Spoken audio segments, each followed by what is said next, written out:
raw dogging it right now. Keep all that Iron Man. To the letter of the law. I got like one of those Under Armour cold gears. It's not doing it. We got this one that keeps sliding. It's called a rash under on. He's supposed to have it. Turf burn. T-shirts and boxers. But only some athletics. I know you've never played a sport. Especially if you're playing the one where you're diving all the time. He's got some sliders on him that don't have big old that. Just give you some under. Tell them to check out that fucking Virtue. It's like a compression shirt, but they come down to like here, and it has the hips on it. That's what I was using. Yeah, it's nice.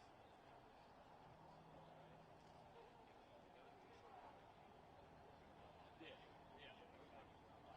Like I said, it's not long. Nope. Either stop there for a moment, but generally speaking, I think I'm going to try and go there.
After that, it was like, yep, this is just his new thing.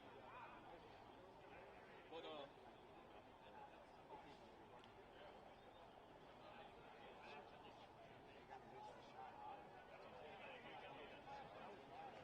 he needed a little bit of you know how it is. Yes.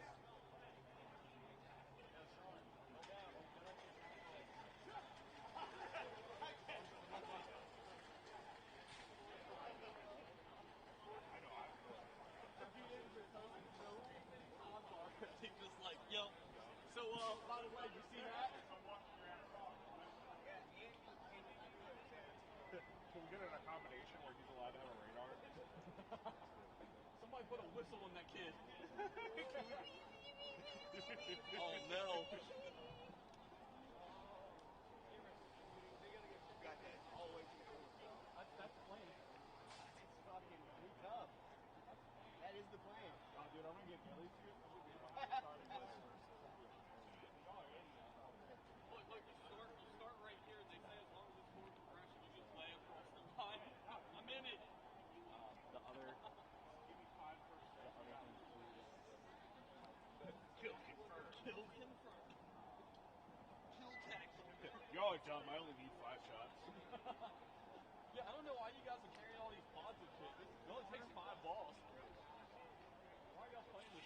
because you still got. This is the corner? Well, there's two measurements. There's two measurements you're not. This is the corner. There's two measurements. And this is the start here. No, I'm using this shape. I'm using this shape. Yeah. This is a corner. Correct. This is inches.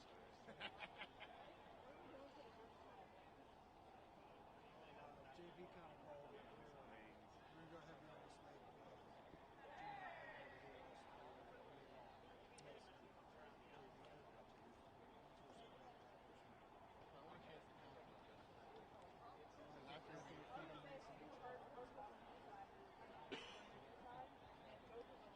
Well, then we'll do that. We can do that second. We'll do the snake the first one.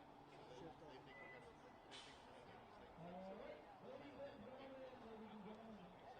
think we're gonna do the snake. All right, that's one perfect. All right, captain's meeting. Please send a representative of your team to field 1, please, for the captain's meeting. Representative of field 2, field 1. Representative of your team to field 1, please, for the captain's meeting.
second one.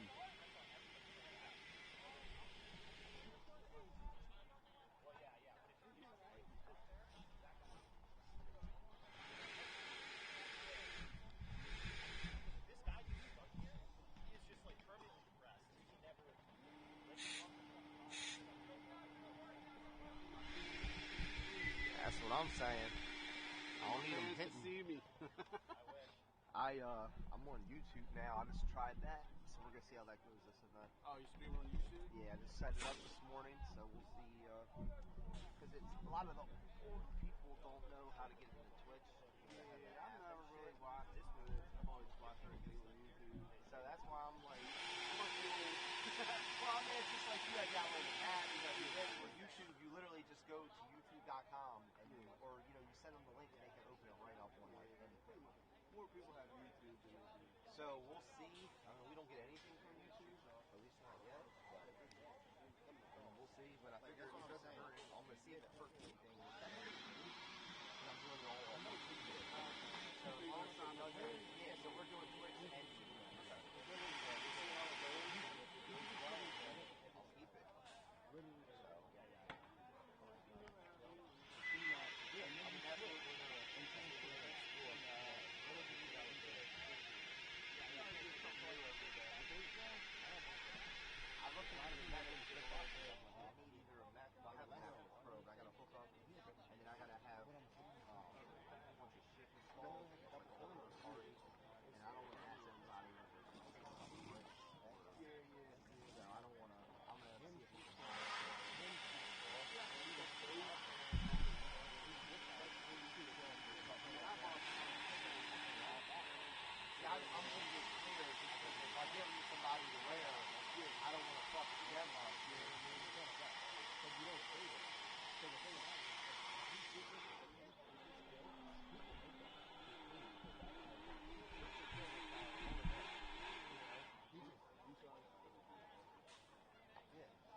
Oh, I'm so excited to shoot this.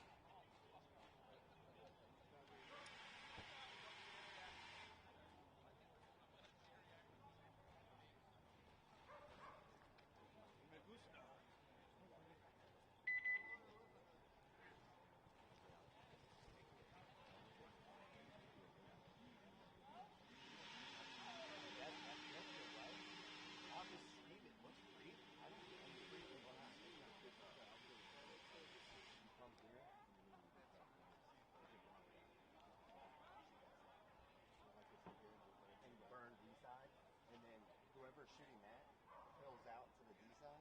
You have something going to the snake. That's when they bring the Seattle shooting the snake side also. And you go on the baby shoot the D side.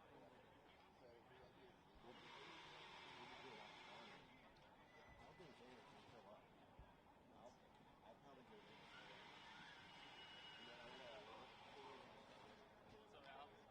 You're here. What are you doing here? Oh man, I get birthday uppies?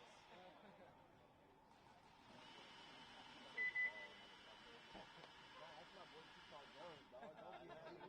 Don't be hating. I was trying to get him to come play with us. I know. Huh? Oh, dude, fucking Jake. So I started playing Ironclad with his friend. Dude, it's just big guy, man.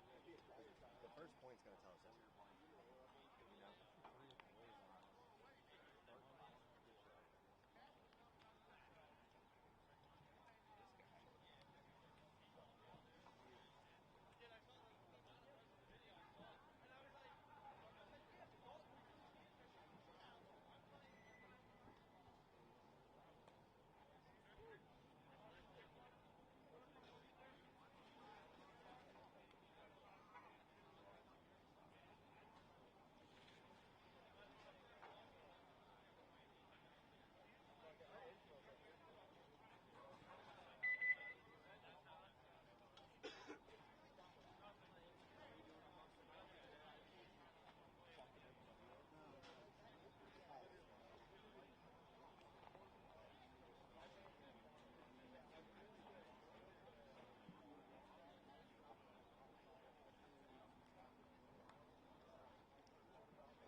could have put like a shield right there. Honestly, I told John, I was like, at the top of this wheel, dog. It's perfect. Yeah. Buy some pole extender. Morning, Kenny. Doing good, man.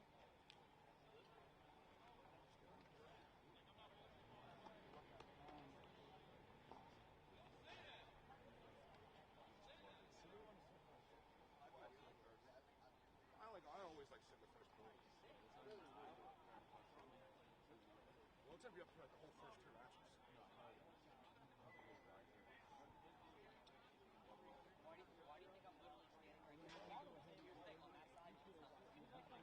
On one side right now. Unless you want me to go, I can go.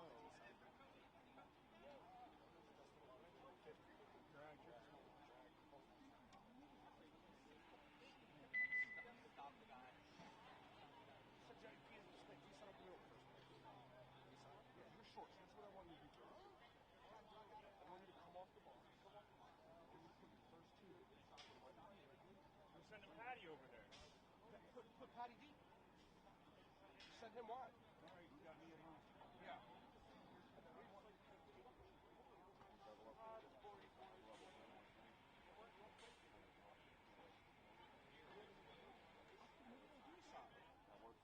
I don't know where the fuck. There's no lanes. Wherever the fuck you can get.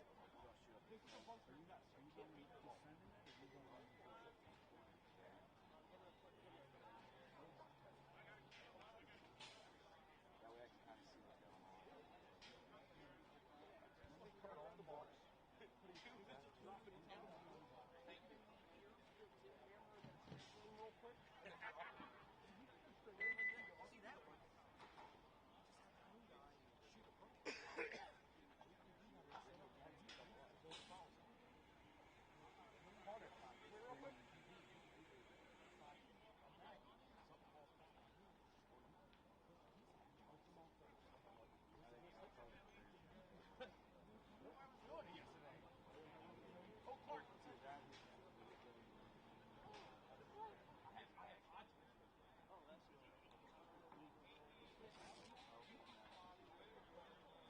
Brandon!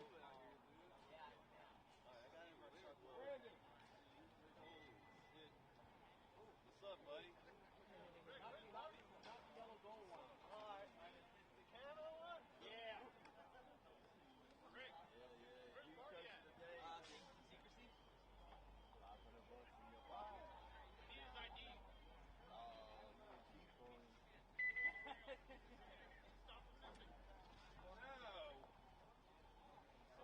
No! You're wrapping up! You don't make it.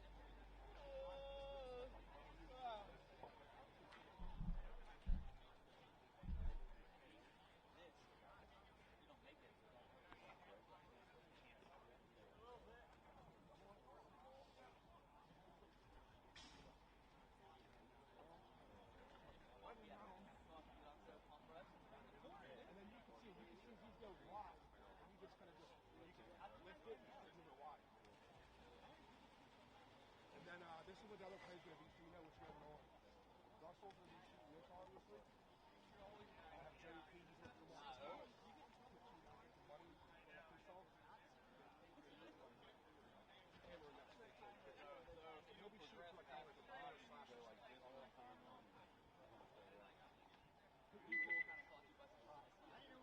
Probably is. Like, that feeling right now. Now they're thinking Will he take your ID? the whole thing is out.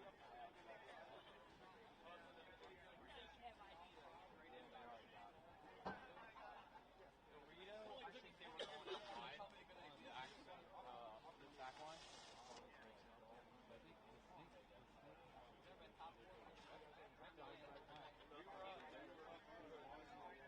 He was actually sleeping. It looks like you were flying to But all the two.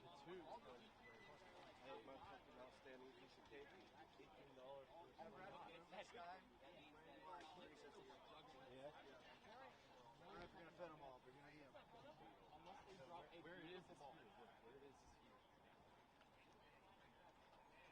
That's where the D3 was killing me. Right here. Yeah, that's here.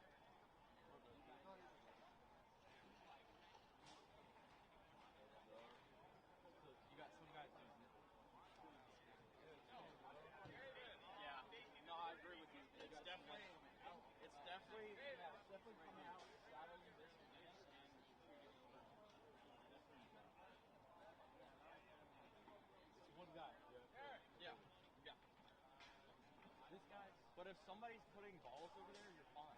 Yeah, you have to avoid this guy. I'm not as worried about that. By the time he's here, has that gap, you're not there yet. By the time he's here, if you're fast, you're looking at him. You're shattered out a lot. You're shattered out a lot. I know. Why did y'all pick a cold ass day to do this? Fuck! 5 minutes.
man. That thing's gonna have to do something. Yeah, you're gonna fuck up. Ready? Ready? I've got to be. Lost the field for like 32 seconds. 1 minute in, boys. 1 minute. 1 minute. Talk it up. Robert, we're gonna win this. Don said, hey, Don said make them towel for a food. Yep. Ready? Ready? Who's on fifth? Who's on fifth?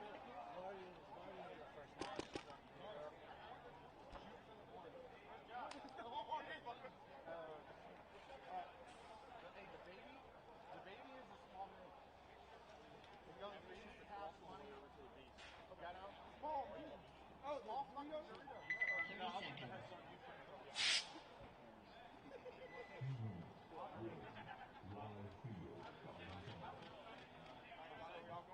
20 seconds.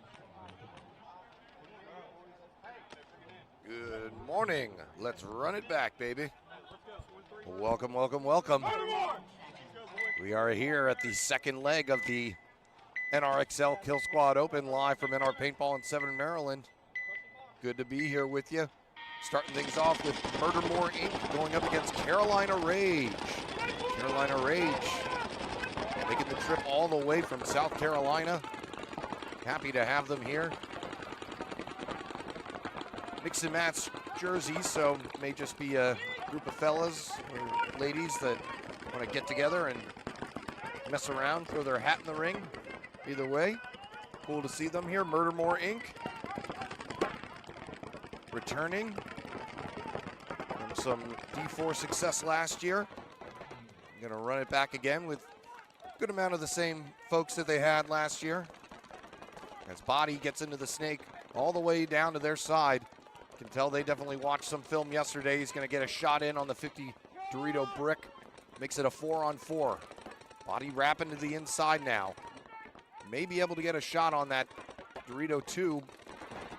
The Dorito 2 doesn't realize that's him first. And he's pouring some paint in on him. As another player walks off for Carolina Rage, makes it a 4-on-3. Ref going to have to check him out. I thought that the Dorito player got a couple shots in on Body, but he is clean. Goes into their propeller. He's going to pop up over the top now. May have an even better shot on the Dorito, but as we saw yesterday, those Doritos kind of have you dead to rights when you're in that snake, because they can just sit there and post behind the Dorito while you have to actually fight your way out of there.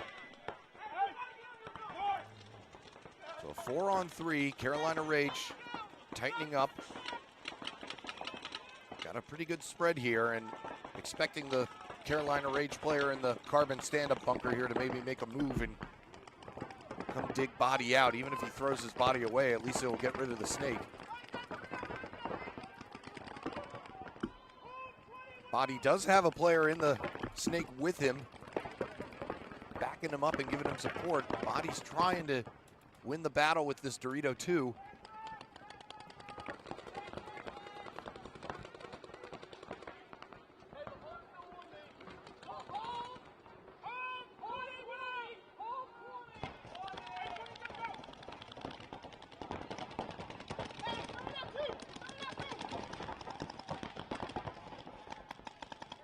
Murdermore Inc. just trying to find a way to break this cross. Like I said, the Carolina Rage player in the carbon stand-up bunker, if he could find a way to go and get rid of the player right in front of him, that will go a long way. Murdermore Inc. trying to figure out the best way they can support Body. But right now they seem stuck back here at the 40s. His teammate's going to hop into the inside snake, see if he can find anybody. Body's going to backtrack, actually, and Body himself may be able to just run down these last two players on the snake side. It'll be a long shot from the Dorito.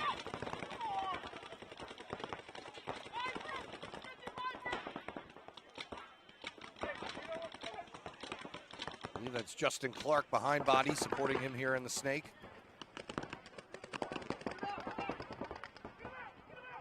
As the Dorito player is finally taken out. Not sure if it was Body or another player that got him. But that may free things up here for Murdermore Inc. Last two players left for Carolina Rage right in the center of your screen.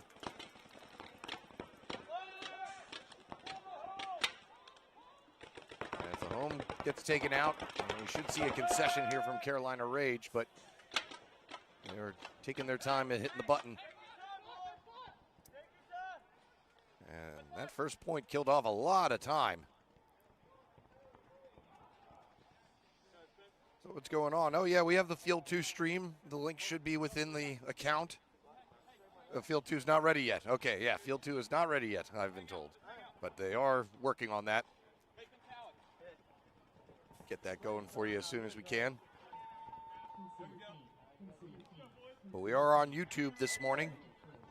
So if you have some family members that may not be as technically astute, and that's not a knock. I haven't really been able to navigate Switch either, so no shade casted there. You can give them that YouTube link, and that'll bring them to the live stream as well. With 22 teams this morning in the D4 division, we had a lot of fun yesterday with this layout. Some quick and fast games, but also some long stalemates like we just saw.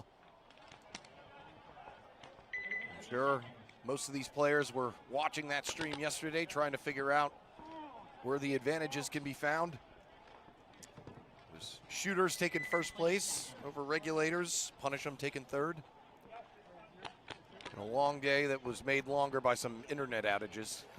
And you'd think, oh, we don't need the internet to play paintball. Well, not anymore. Welcome to the 21st century, paintball. So here goes Heavy Petting Zoo. The only North Mountain team we've seen so far this tournament. They're going up against Pittsburgh Mercenaries, fresh off their, I think they got 12th place or so in D4 down in Tampa. Heavy Petting Zoo lost a few players, so they're a bit tighter, but sometimes that can actually work in a team's favor. You get some better chemistry, a better core unit. But they're going to lose the first body, so it's 5-4 advantage here from Pittsburgh Mercenaries, who, as I mentioned, were trying to pick things up where they left them. As we welcome Josh Wan into the booth. What's up there, Josh? Good morning. You're going to have to deal with me all day because there's no casting on the other field. So. Oh, okay. Yeah, all and right. I'm not playing now, so. Oh, yeah. I was told I was going to get to see you play. What the heck? Oh, yeah. They didn't call me, so I must not be that good. All right, so I won't be lonely here. To be honest, I wouldn't call me to play either. So, yep, Mercs here. Zach Ponitz, actually, who is the DLX rep. He's playing with this team today, so. And we're going to get a concession from Heavy Petting Zoo. Yeah, I think 2 or 3 other bodies were walking off. So just trying to save the time if they can. Now, Pittsburgh Mercenaries, I believe a lot of them were Pittsburgh Pirates last year. They were. They're kind of the hodgepodge of like some of those Pittsburgh teams and some of the old Mercs too. Because if you remember 2 years ago, we had a pretty good presence with the Mercs here. Yeah, and then a lot of them had to actually move up. Yeah, well, they, you know, when they rostered too high. Yeah, and you got guys like Craig Martin who went to play on Latin Saints and stuff, and you can't be coming down here and playing D3 anymore. Especially not D4 like we're playing today. So Pittsburgh Pirates last year got 4th in D4. And actually, I think they had to miss an event as well. They did. And a lot of the other guys are actually playing Semi-Pro now as well. Some of the guys that were playing on the Divisional Pirates team. So. So they're on the board, though, first this morning with a 1-0 lead over Heavy Petting Zoo. Carolina Rage going to have to try and get one back here with only 5 minutes now. That first point was a long one. Carolina's actually here. That's kind of all the cool. way from, yeah, all I love the way it. from South Carolina. Ooh, yeah, South Carolina, even North Carolina. Yeah, not even North Carolina. So. And we got Murdermore here, changed their jerseys. No more Caps jerseys, going Orioles for opening day, huh? But that makes you happy, huh? Yeah, I'm down. And actually, yeah, it does kind of look like the new City Connect jerseys that was leaked, quote unquote. Yeah. I'll tell you this as a Phillies fan, I love our third jerseys, the blue ones with the yellow writing on them. Yeah. Oh, cool looking, man. Those have become iconic. Yeah. They strike first, shooting out Kimball out of the snake for Carolina Rage on his way in. He's got some hits in the pack, so that was a cross-field shot, probably from the home. Murdermore just lost their Justin Clark fake side, here. fake side, small tower there. He was definitely looking into the sun, you could tell too, because he didn't even see it coming. So yeah, that happens. Yep. But Carolina Rage pushing the issue here on the Dorito side, already up in the 50 brick, and that bunker of death is. It hasn't moved in from what I could see as Adam Hunt, or excuse me, Body Takes a shot from the inside, probably a victim of the sun as well. He's walking off shaking his head. Is Adam Hunt playing with Murdermore? No, he's not. I was going to say. I saw the blue mask. And got it. Just instantly, and he was going into the snake, so yeah, you just had thoughts blue of mask Adam. coming out of the snake. Yeah, I can't get him out of my dreams. Love Adam, man. That guy. All right, so the back center now walking off for Carolina Rage. So both these teams going tit for tat. I think it's a 3-on-3 now. No snake presence for either team at the moment, though. That home player is just hammering that corner, not letting that guy breathe. He does not want him in that snake for Murdermore. Murdermore just, and he made that bump and didn't know the guy was at the 50. The Dragon over there shot him from the inside. Great pickup there by the Carolina Rage player. So now it's a 3-on-2, and both these players really close together. Carolina Rage may be able to figure it out.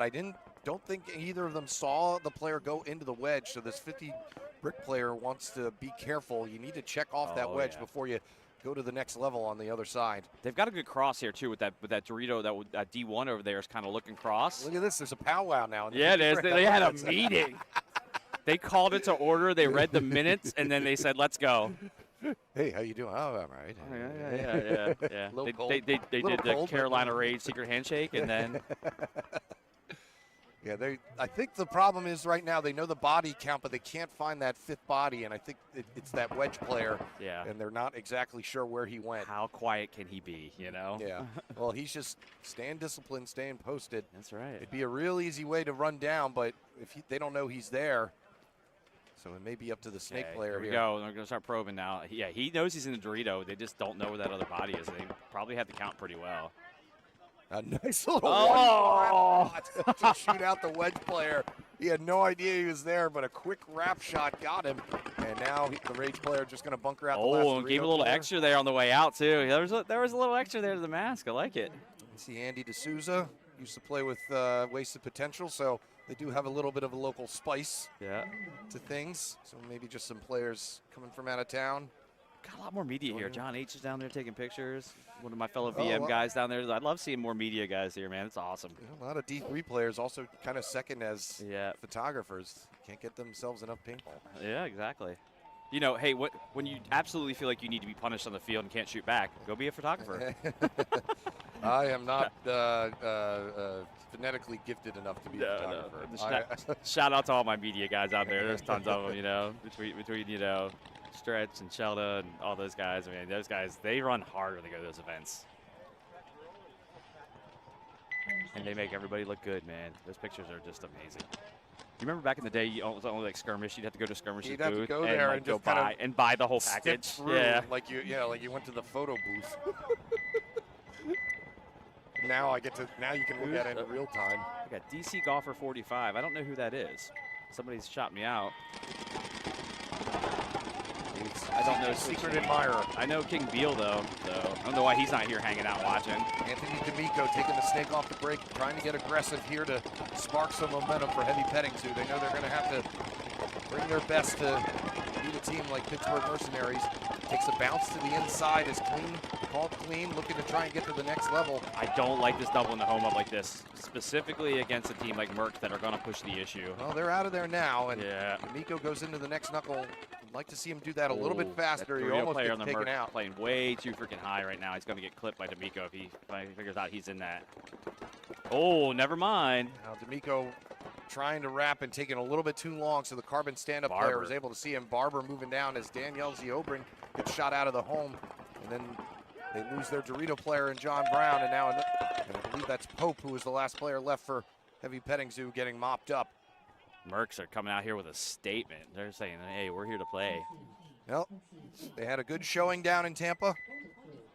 Didn't win. Was a little shorter than I'm sure they wanted to, but it's the first event of the year. Not a bad showing, to say the least. And then you augment yourself with a one Zach Ponitz who's out here just itching to play because he has to watch paintball all the time and never gets to partake. So hey, sorry if you're on the other side of the field. You're gonna like someone I know. Yeah, exactly. Anyway, it's supposed to be warmer today. I think it's cool right now. I rocked the Under Armour this morning. Oh, me too. I got gloves. I'm not doing this again. No, I got sweatpants on underneath my jeans, which is a weird thing for me. So. That was just, at least it's not as windy. That was just ridiculous. People were texting me yesterday because they heard me on the cast. Like, you were bitching a lot. It was cold. It was so you weren't here. It's just so annoying. It was like, stop. Somebody who decided not to come to the event, not on East Side, just so to be out there, that plays on another team, didn't come out. And then he's like, you were bitching all the time. I was like, yeah, it sucks. We're just standing here. We're not even refereeing able to like move around or anything. Eric, there's no days off, okay? Eric Beal's like, I'm taking a day off. We were on the same flight coming back from Tampa, actually. Ah. Yeah. Luckily, I got through security pretty fast. We flew out. Yeah, thank God all that stuff is going on now. Maybe they'll have it cleaned up before Dover. Good thing is we're driving to Dover. And yeah, so we don't have to fly. We Yeah, can all drive there. Are you going to Dover? I might come on through. You can Why take not? Little Man over? Yeah. Well, You know, you're always welcome to make a stage in our day trip. tent if you need to have a place to kind of hang out or Will whatever. do. So I will. Yeah, take a little day trip, check out the scene, bore my wife to death. yeah, you're going to Dover, Delaware. I'll be like, wait, it's a free trip to Dover. And listen, I'm allowed to talk. I know we have Delaware representation here, but I'm allowed to talk shit about Dover or Delaware because I was born there actually. Oh, really? Yeah. I haven't been there in a while since Crim's Underground was no more. Oh yeah. To Bear, Delaware. All Yeah. the time. Yep. Yes. Graveyard Paintball. That was another one there. Yeah. Used to play there. Playing against Bad Company all the time. Used to hate that. Carolina Rage able to tie it back up. Not that much time to go. Oh, that's who it was. Okay. I didn't know who DC Golfer 45 was. It's Trent. I didn't know. Sorry, Trent. I don't know Twitch handle. So. Speaking of airport nightmares, poor Trent. They strike first, shooting out the bunker of death here for Murdermore Inc. So it's a 5-on-4 advantage for Carolina Rage. They're going to lose their home player, who I believe was battling with the Carbon stand-up player in the Snake. I feel like that sun is kind of an issue because Murdermore looks like a different team coming out here now, and they're not doing anything completely different. I think it's just the sun. They get a little bit of an advantage. You're Yeah. just not as hesitant to make those Look at moves. this. He's getting ready to clean up here for Murdermore. What was that? Gonna Got pop one. up over the top and Now get the can Dorito he player. back up and get that wing. And somehow the wing didn't see that stream coming across, so he's still posted on the inside. It's Montufar for Murdermore, who's going to get himself another kill. Great play. Great. Just calm there. You know, I mean, again, that's a picturesque. Hey, I'm on their side of the field, but I'm not losing my mind. I reload it, kind of look for the body. Going to take some more heat here. So now 4-on-2 as Murdermore. Yep. Other side of the field's getting jiggy now. They know all the attention's over here on the Snake on. And if I were Carolina Rage, I would consider toweling this right here. Because you've already got a lockdown going here. The man, the myth, the legend, Richie B. Coming up to say hello as he's coaching. Richie, who are you coaching again? Richie. Who are you coaching? Mud Dogs? Okay. Coaching Mud Dogs. Okay, that's good to know. I'd like to know who my coaches are. Saw Oliver was out there coaching as well. So I feel like that's what kind of drives also like. Oh man. Yeah, we get the 60-second goal. That's all I was wondering. Carolina Rage, we're going to trust these final two players to be able to hold them off for long enough. Justin Clark looking to end things. I think I would have hit the tie and then played the Sun and try to get the point. You know, yeah, I mean, yeah, you switch it back up, make them have to protect it. Justin Clark going to run down the home player and bunker out the baby player and almost get hit by his own guy. Yeah. Don't shoot me. They're good to go. So gonna steal this win too. That was a great play by Murdermore. 30 seconds left. Yeah, they're. Carolina Rage with a missed opportunity there to save themselves, give themselves a little bit of a better chance. What's interesting about this field, though, I will say we saw it yesterday, is you can get a 30-second point. It's possible. And well, they had two players. Now, my issue was, I don't know, you know who your players are and what they're capable of, but they were their just strengths and weaknesses are. Yeah, but they're just really close together, and so they didn't have anybody in the like on the tape edge on the Snake. They didn't have a Dorito player. If it's a two-player pull off and they're in the Doritos or the Snake, maybe then I give them a better outlook. But having two players right next to each other like that, that's just not going to. Not to mention you had the Snake player down here. If he really was being savvy, he could have came all the way down to the propeller here and wrapped that thing. He wasn't in a hurry. Yeah, which is great because again, that's good. I mean, whether first game of the day, it's going to be a long day if you're. Or if he was just being savvy enough in the clock management. So I mean. All right, here we go. Mercs and Heavy Petting Zoo again, 2-0 for the Mercs. We got 7:52 on the clock, and they're at a lot of game time. They're going to be an Xball first match. That's never a fun, Yeah, and the Heavy Petting Zoo less players on their roster this go around, so gonna have to. I should have called them then if any somebody play. Yeah, there you go. I mean, I live right there. I live like 10 minutes from North Mountain, so. And they're gonna lose their Dorito runner off the break, so a good burn by Pittsburgh Mercenaries. Danielle D takes the bump out to the Dorito can. Hope looks to fill, so Danielle's gonna be on an island by herself over there. You can do that over there. We saw that yesterday a lot, where you could be on the island on the Doritos, just hold it down and wait for your chance to make the bump, and then once the guns come off, you can fly up the field. Heavy petting zoo though, yeah. Chad Reynolds out of the back. Yep. Now a 5-on-3. Yep. I think Mercs are okay. I think Mercs aren't pushing the issue because they understand there's a lot of time left. So that just, hey, they're up 2-0. Lead the clock. Danielle and the home player mutual with each other, so that's gonna leave only 2 bodies left now. It's Caden Reynolds in the snake 1 for them. Pittsburgh Mercenaries trying to finish things off with their final. I only see 3 bodies. They may have lost another one without me knowing. I saw the home player go out. I don't know if the Doritos. Oh, and he gets blasted as we killed him earlier. Commentator's curse. That's good work idea. Oh, they conceded. There we go. Now it's a 3-on-2, or I guess Pope had gotten shot out, so Caden was all by himself. So they probably were waiting for that. This is to lose a body. I've done that before. Sit on the button. If you lose a body, okay, hit it. Although that kind of screwed us yesterday because I hit that button and the dude had a hit on him. They were getting ready to throw the flag and I conceded. So. Well, how are you supposed to know? I mean, we say it up here like, why aren't they conceding? It's kind of hard to know the situation from the pit. As we Sunday morning quarterback, I would say, like. Well, the coaches are bouncing around in the pits trying to be like, where I can't see anything.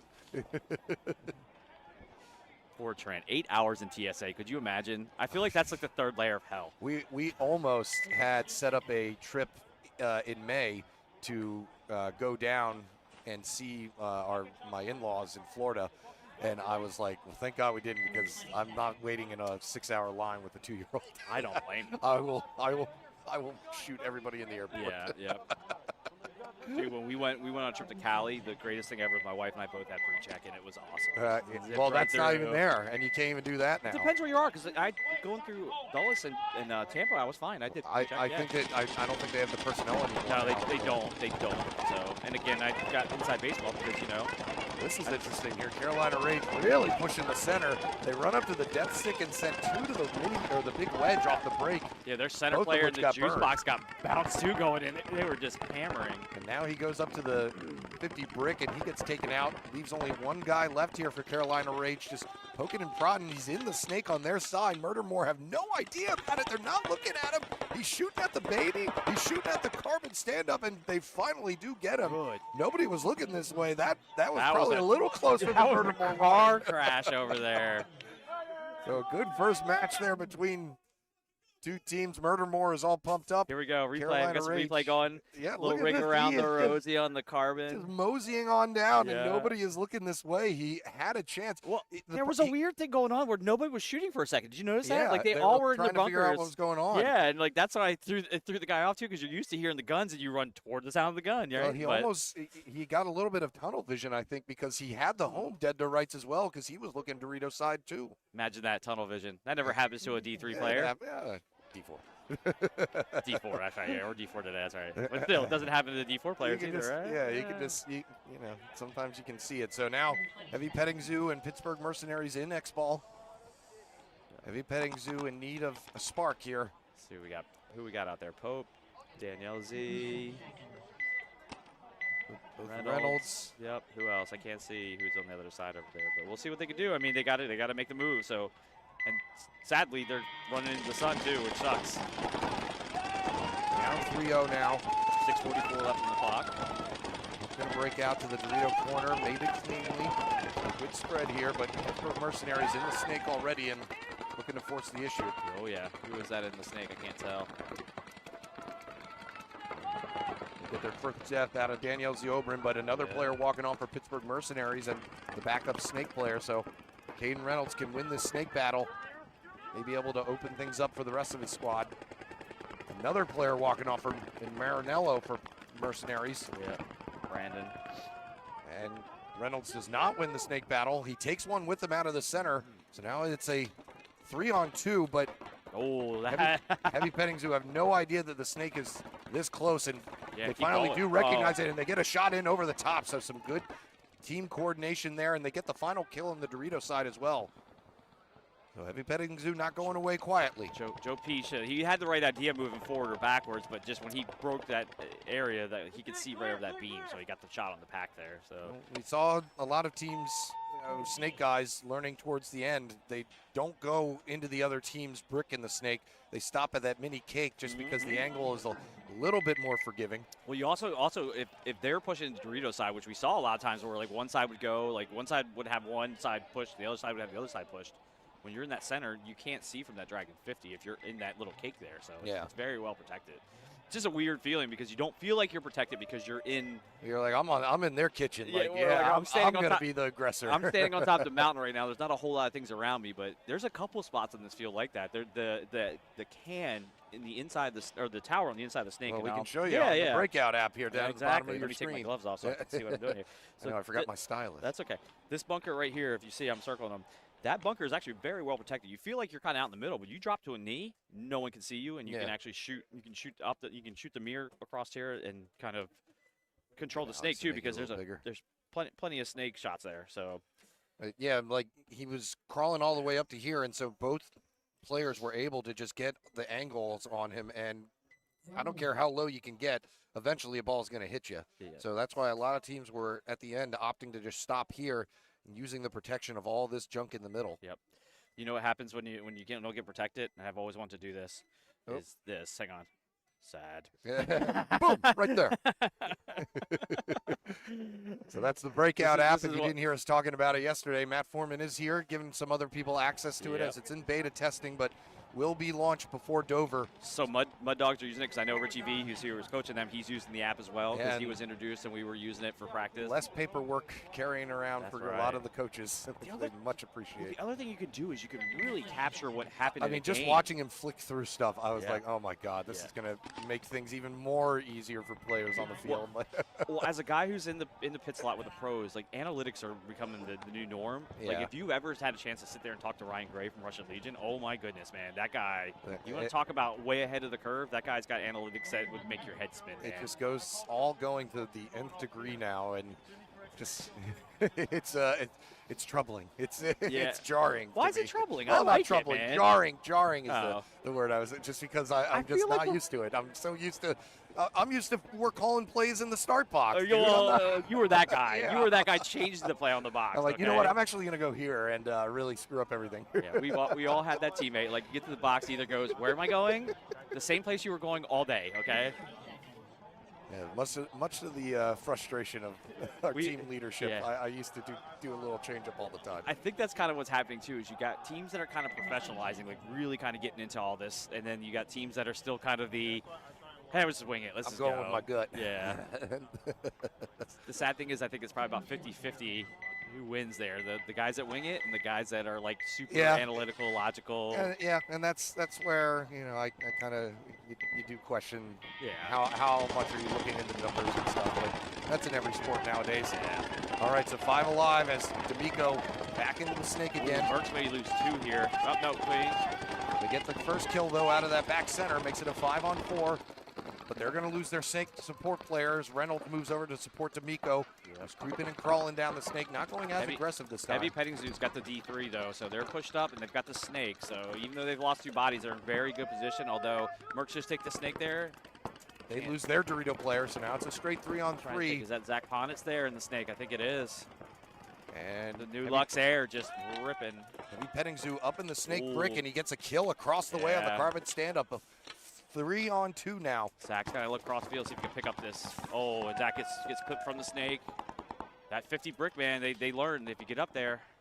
Now D'Amico can move down the snake freely and help close things out. Last player left for Mercenaries in the Dorito 3. Adam Merritt over there? I think it is.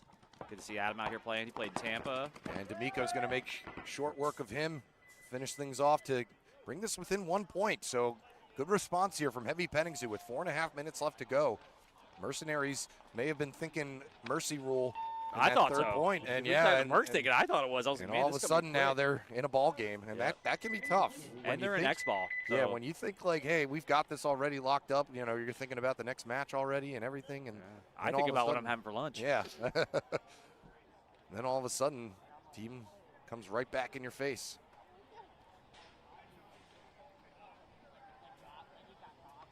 All right. So 3-2. Yeah, moving right along here. 22 teams. Now, I will say this. If Mercs come out here and punch Pettingzoo in the mouth, I'm calling the sun. Because if you notice, every time the people are looking in the sun, they're losing points here. So. Yeah, that's true. Oh, man. Well, I feel like it's getting warmer out here. The no wind is actually making it feel pretty good up here. Yeah, like the heater this will going, be much we're more actually enjoyable. doing okay today. I went home and took the hottest shower ever. So I stayed with a teammate last night, right? And I got there, and the moment I had to run some errands before I got to his house, I got there. Two of them are sitting on the couch, they're bundled up, and I get there, and he throws me in a Snuggie, and I'm like, I don't know if I've ever worn one of these, but I'm wearing it right now because I was freezing yesterday. Should have worn it here. I know, right? Pretty cool too. It was an American flag Snuggie, so I could have been really big. Oh, nice. I wonder if he's going to see this because I took the American flag Snuggie and I folded it like a flag and put it on the couch when I left. You know, kind of stuff on the couch. You were on guard duty. Yeah. The Marine side of me is coming out, but I was like, I wonder if he's going to see this and like laugh about it when he gets up.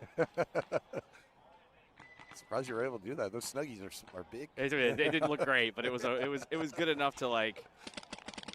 Yeah. So here we go. Mercs take the field. Yep.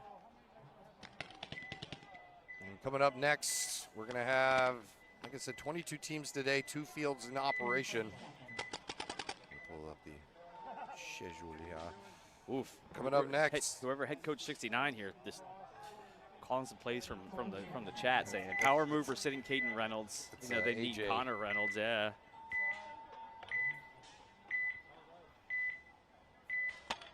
All right, so heavy Pettingzoo on your right. They're going to send D'Amico into the snake again. He makes it cleanly, as does Ponitz again for Mercenaries. But they're going to strike first in the snake and burning the Dorito player as well. So a 5-3 advantage here for D'Amico and heavy Pettingzoo as the snake refill gets shot, making it a 5-on-4 or 5-on-2, excuse me. Okay, well I'm losing my my thought that it's the sun. So D'Amico now checking off out, every level as he moves down the snake. I only see one mercenary left at the moment. I don't see. Oh, he's in the bunker of death hiding out. Yeah. And he is the last one left now because the pack just came out. Yeah, I just saw it pop out the back there. That's no bueno. So as soon as D'Amico's able to find this last player in the can, he's got Reynolds behind he pops him. that top. He's going to have that. It's such a small pack. He can't. That's a good profile there. Which is over. Chad Reynolds going to make short work of him and tie this game up. Wow. Heavy Pettingzoo coming back with vengeance. That's what I was saying. You know, they lost some players, but sometimes that can be a good thing. That means more spins for everybody, more camaraderie. They said they love to see the throat go commentating. Thinking it's either you or me. Here. I don't know. No, it's me. Oh, good. It's for my first time. I didn't know how Twitch worked, and I said if we get like 5 more subscribers or something, I'll eat a banana in one bite. Okay. And I didn't know that, that's actually the easiest. Somebody just gifted us like 20. Oh, okay. Yeah, dude, if I was on there, I'd have fired that off in a heartbeat. That's well worth the investment. But I'm not selling my body anymore. Hey, we know you doing that. Hey, we know you eat bananas for the shape, not the taste. Okay, so. Shut up. Coming up next, we're going to have DC Matrix taking on Ironclad, and then our first Nova team. We've got 3 Nova teams here today. Nova Trauma will be going up against Corrupt D4. So interesting stuff. Like you said, going to be here for a while today. Got a little bit of an earlier start, and hopefully no internet issues today. Dude, I was like setting up over there, and all of a sudden I heard shooting, and I was like, whoa, what is going on? I'm like, they're starting already. So yeah, D2 in action. I'll try and get a update if the Field 2 stream will be going up today at all. Are you stuck over here with me? I don't know. I'm okay being stuck. I mean, do you? No, I don't care. I know you don't. Like honestly, but people, like, people always ask because they see their team is scheduled for Field 2. They want to watch their friends and family. But unfortunately, right now, I think of a commentator. Yes, he is. Actually, I learned stuff from Eric because one, he's a professional, and I am not. So I only walk around with the prestigious title of World's Okayest Gun Tech. And I'm sure you're just fine at it. I'm okay, Steph. I'm just good enough. Well, it's the cold is also very, very dry, so I think that's why all day it can be a little rough. But I think that's why it doesn't feel as bad. Yesterday it felt damp. Was it just me, or was it was a damp cold yesterday, and it just to the bone? Dude. Yeah, it was like a layer, just a layer of cold that just would not go anywhere. All right, let's see what the Mercs do this time. So a smidge over 3 seconds left to go here. 3 minutes, you mean? Yep. Smidge over 3 seconds, we'd have been like, okay, next match, And DC it's Matrix, over. and yeah. Heavy Petting Zoo on your left. Pittsburgh Mercenaries on your right in the sun side. Sun is still a factor at the moment, probably for another 15 minutes or so. As they really hem in on the snake, burning Caden Reynolds on his way in there. So now it's a 5-on-4, but they're going to lose a Dorito player here to even things back up. And a 4-on-4 as Oberon fills over to the carbon stand-up, and now they're taking the 50 brick. So a different look here from Heavy Petting Zoo. Obviously know that they were going to be gunned down on that snake, but that doubling up in the back center for too long comes back to bite them. So now it's a 4-on-3. Mercs making a good job with the counterpunch on the wing on the Dorito side there, looking to get that crossfield shot. I don't know if it's gotten over to him yet, though, that the 50 brick is hot. I don't think anybody, oh no, they didn't, because who was that? Was that, I can't tell if that. Yeah, I think that was Ponith? Ponith. Yeah, taking the walk. Ponith had no idea he was there. Even so. things back up at 3-on-3, and now the snake fills in. How did he miss that shot? I don't think it's as big of a window because of those sticks in the way, but he did miss the shot. Russell's going to move over for Mercenaries to protect the snake fill player. Chad Reynolds getting checked out in the back center as the Oberon has entered the snake. She's at the back of the propeller. I don't know who those that follow her on social media, but she is in the gym. Honestly, man, I'm jealous, dude. 3-on-3 here. Dude, anybody's ball game. Barber moves into the snake. 50 got him in the knee. Good brick player shot, didn't see him make that move. So 3-on-2 now as Reynolds breaks out to the Dorito side can. Brandon Barber out here doing work, man. Barber trying to get a one-ball shot in on Chad Reynolds' pack. I know he's coming close. Reynolds may want to tuck in a little bit tighter. Merc's going to take the 50 brick, the Dragon over there on the D side looking. Oberon gets a scare from the 50 brick. That's Adam Arid over there. He's getting ready to try to wrap that brick, although Heavy Petting Zoo did a good job of moving out to that Dorito corner to the D1, so. Called clean, so Oberon and Reynolds trying to hold things down here. They know he's in the corner now. Merc player tried to look around the corner and had a ball come across his nose there. 70 seconds left to play as the Oberon comes out a little too far, and she's going to mutual with Barber at least, though, so that'll give Reynolds a better chance. Russell goes into fill on Russell after needs Barber. Cross field. I think he's worried he doesn't know what's still at the snake, but. Well, that could be where the sun's coming in because he can't really see down the wire. The sun is right in the snake lane. I don't think anybody knew that the snake player went out. I think actually that's what happened. Reynolds bounces back now. We have the 60-second call. Russell's teammate across the way checks in to see if he's alone or not. There's no communication. You notice they're not talking. I don't hear the Mercs players like at least calling to say where everybody's at. Kill count. I mean, there we go. There's the communication going. Oh, did he catch him on that one? Use your partner. Use your partner. Yeah. You can talk, guys. It's okay. Oh, we got him. And there we we get go. Reynolds. Yep, good And job so from Joe Mercenary's Russell. Yep. And Heavy Petting Zoo going to want to concede really quickly. They're going to have to try to see what happens. Well, 22nd point. We saw a few yesterday. And we saw Carolina Rage almost pull one off just now. So if you can do it right, there are pathways up the middle. If I'm Mercs right now, all I'm doing is posting up, making them look in the sun, and just throwing a wall of paint that way. Let's go to the breakout app view Yes, there, sir. Alex. We can show what I saw work yesterday for these 22nd points. It was always a lot of throwing bodies over here into this direction. Yep. And then you always had a brick player, of course. And then you just kind of had a snake player who was actually almost like the quarterback and just watching what was happening to the rest of their players over here and just kind of methodically moving down. Or even a decoy to get the gun shifted this way, correct. right? And then, you know, the heavy pushes came, though, from the center. So Heavy Petting Zoo, you know, it was almost like a 4-and-1, and they just said, hey, snake player, go do whatever you got to do to stay alive and keep guns on you, but we're going to try and push the center. So we'll see if Heavy Petting Zoo is able to do that. The other thing is, like, I don't know if you noticed this, they have those short points, and maybe because we had a couple as a coach and I had to watch, but going through that middle, a lot of guys got all the way to like their 40 before anybody would even look because saying. No one's looking that way. Yeah, you know? you're not looking cross a lot. You're mostly worried about your own tape. And so, yeah, that leaves an opening there. But when you're going through the center like that, you got to be mindful that at any point you could be getting a few in the back, and you're going to want to hold off. So we got a chat here. It says, damn, just one too many balls the Chad can handle. How many balls can he handle? I guess that's the question I would have. Well, everybody has their limit. Yeah, exactly. You know, so how many can he handle? That's the golden question. The rate's right up there with how many licks does it take to get to the center of the offensive line. So here we go. Heavy Petting Zoo backs against the wall, trying to pull off a tie. I mean, just pulling off a tie against a team like Pittsburgh Mercenaries, that's almost like a win for them. see if Mercenaries are able to I'm pulling up lane and just correctly. I'm pulling up and throwing all the paint, man. That's what I'm. So here we go. Petting Zoo pushing that Dorito side like I thought. John Brown wheeling and dealing up the center, followed by Pope. D'Amico and Reynolds in the snake side. 13 seconds. They get going a little bit faster here. They're on their side of the Doritos. He's going to mutual with 1, 2. Here goes Brown 6, and D'Amico. 5, Pope following through. 4, I think all the players are peeling off. There is one more Mercenaries player left in the Dorito side can that was holding down the fort and just buzzer watching, going, I can't let them through. I can't let them through. And so Heavy Petting Zoo just comes up one body too short as Mercenaries are able to hold them off and secure the victory. No point. Good job, Mercs. Good job.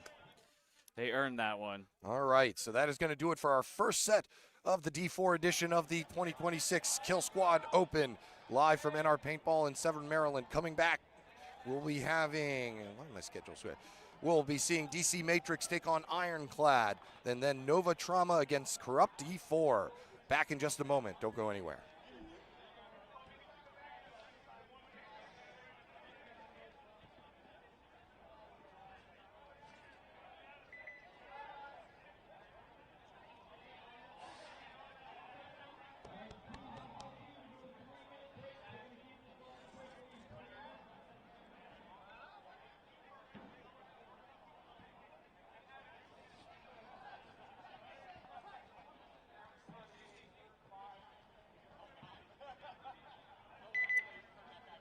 3 minutes.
Because I'm retired.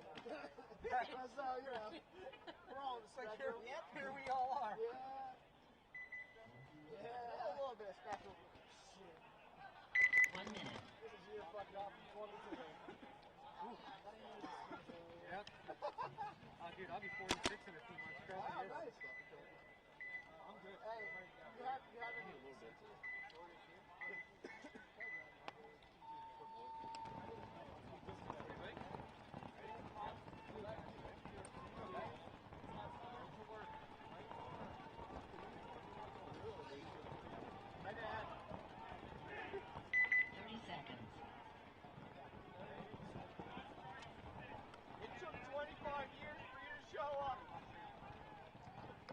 Thanks, Dad. 20 seconds.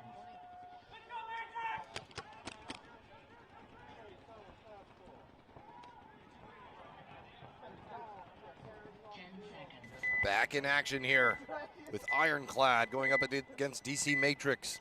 DC Matrix running it back with relatively the same crew as last year. Some pretty good success. The NR alumni. Ironclad, first time I've seen the name and seen a lot of these faces. See, they got William Laughlin, coming from generally the same area out of Virginia with the Splat Brothers field down there. And they're going to strike first, shooting out the snake side of DC Matrix. It's a 5-on-3 advantage right now for Ironclad. And on the sun side, which, like I said, is probably going to be a factor still for another 20 minutes. As it is just sitting low, and it's mostly affecting the snake side because it's right down the alley. So a lot of snake players getting in there and not necessarily being able to see who's in front of them. Running ref here to go check out an Ironclad player. As the DC Matrix home player went, whoa, there's nobody over here. Decides to come on over to the snake side. Help spread things out a little better. Ironclad snake player playing very, very big in that propeller. Gonna want to tuck in. Next time that they do that, they may catch some heat from this carbon stand-up bunker. But he has a mirror now that's holding him out from doing so. Ironclad all the way on their side. Nobody paying attention to him either. He's going to shoot straight across and get a kill in on that Dorito. Get themselves another kill. I think that's Eric Giuliano for Ironclad. Doing work here and running down the last DC Matrix player hiding in the carbon stand-up. And that is going to do it. So Ironclad with a nice start to things.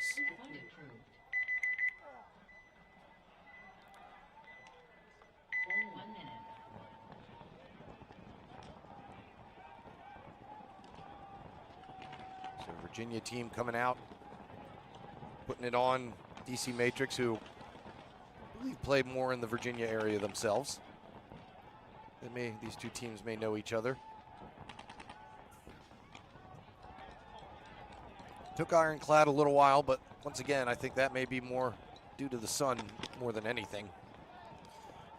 Now we get our first look at a Nova team today. There are 3 Nova teams, or at least with Nova in their names. Not sure if they're all here together or they just like the idea of letting people know they're from Northern Virginia. Either way, they're out here playing against Corrupt D4.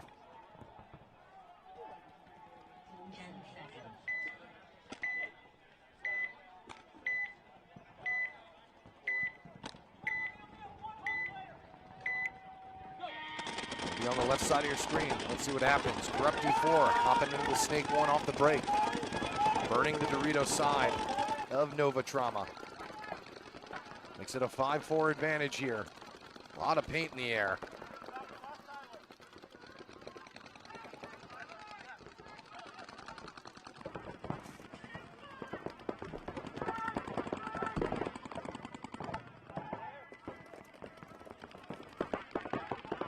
Corrupt losing their first back center player who's taking a look, doesn't believe the refs. Always love that. So 4-on-4 now. Nova Trauma cycling up the field in the snake. Gomez is in the snake 2 for Corrupt.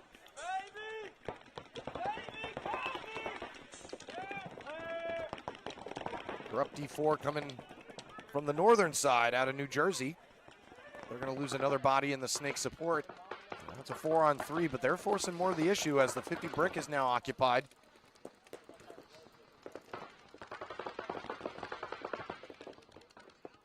Freddie Gomez in the snake for Corrupt.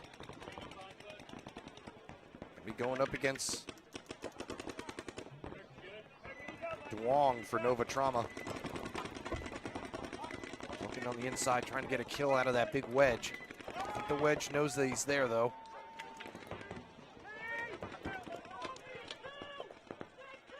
Gomez letting his teammates know where he's at in the snake.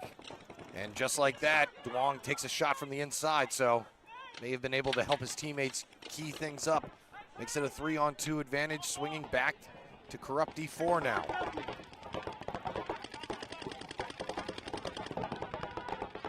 The pendulum swings in this one. Nova Trauma.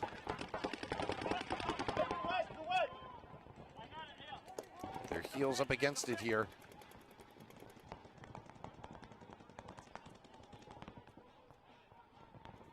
Nova Trauma were out here a few times playing D5. Had a good amount of success there, so decided to make the jump to D4. But it looks like they're going to lose their first point in the D4 division. With Corrupt able to outlast them, really. Look like a solid squad, though, here. Ref letting Gomez know he's got some yellow on. He's going to have to take that shirt off. Not allowed to have any yellow. Only refs can have yellow. Since all the paint is yellow, we don't want anybody able to have an unfair advantage hiding hits. Saw a player yesterday wearing one of the old school NXL Draxus jerseys, which I was like, there is no way that's legal still. Those things have more padding than anywhere, but he said, well, I wasn't going to wear it, but it's so cold out. I was like, yeah, I get it. I get that. So I guess maybe they let that slide a little.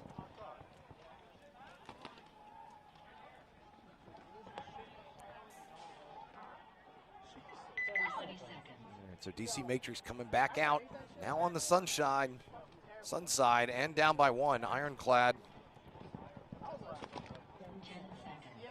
holding their feet to the fire here.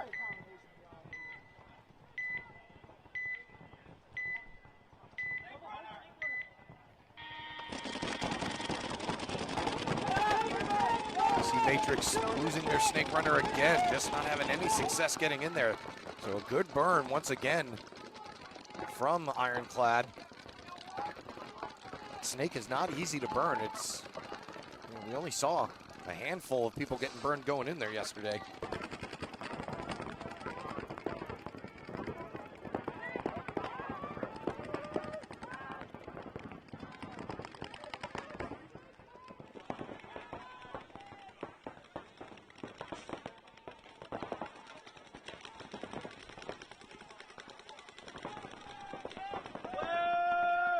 Another DC Matrix player taking the walk. So 5-on-3 here. With Ironclad back in the snake. Eric Giuliano. Or excuse me, no, this time it is Samuel Vermillion. He's going to get the call out here from me, yours truly. He's going to creep and crawl to their side of the snake. DC Matrix wedge player now. Has to think thin. Sucking tightly to that wedge. Vermillion now gonna battle, but seen this story before. Vermillion, you want to try just keeping his eyes forward. Vermillion now directly parallel, almost behind the DC Matrix wedge player. Ironclad going to lose their first body, but it's a 4-on-2 here at the moment as Vermillion's going to mutual now with the stand-up carbon bunker, make it a 3-on-1.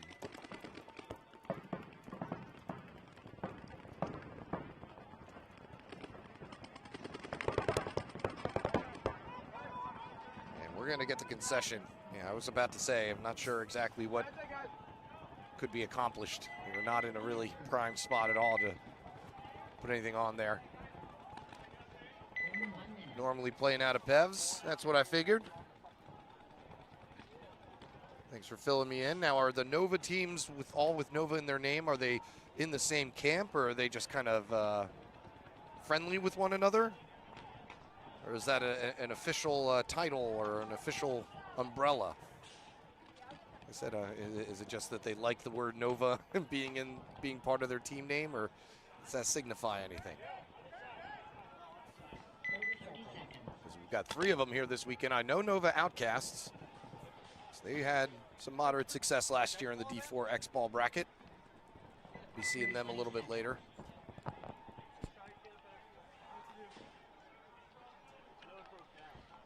We're up D4. 10 seconds. Also with the 1-0 advantage now playing from the shade side.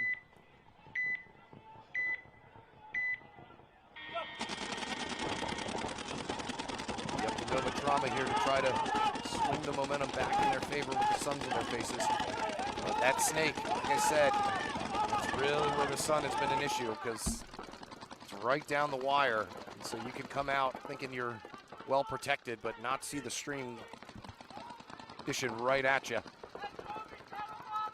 And that's what the Nova Trauma snake player just found out. So 5-4 advantage for Corrupt V4 as Gomez is in the propeller, hopping out into the next knuckle. Gonna get himself another kill out of the back center. The Dorito player almost takes one moving on up. Kudos on them for losing bodies, but still pressing forward. 5-3 advantage right now for Corrupt.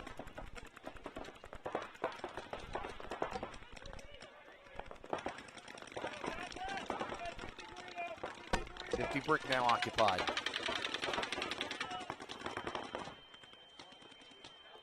Trauma losing that Dorito player. Moving on up to that wedge, but Gomez probably going to make short work of him once he goes to the next knuckle. There's nobody really able to stop him either. Wedge player about to get a mouthful of paint, and he does. Nova Trauma may want to count their losses here and just go ahead and cowl it, and they are. Trauma just losing the races to the key spots at the moment. Same.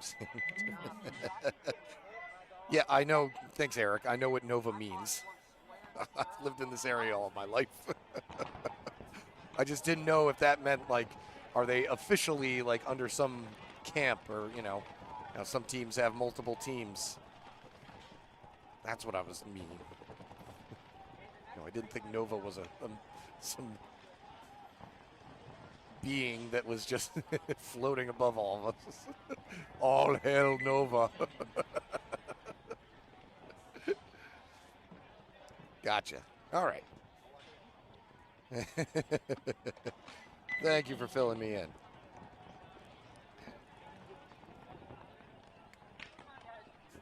All right.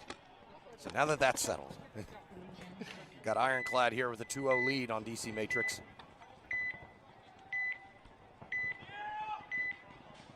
DC Matrix get something going. They keep losing their snake runner, and that's seemed to put a damper on their plans. They're going to lose a Dorito runner this time. So Ironclad with an Ironclad burn. As the Dorito player moves into the first one, takes a bounce. So it's still 5-on-4 advantage now for Ironclad.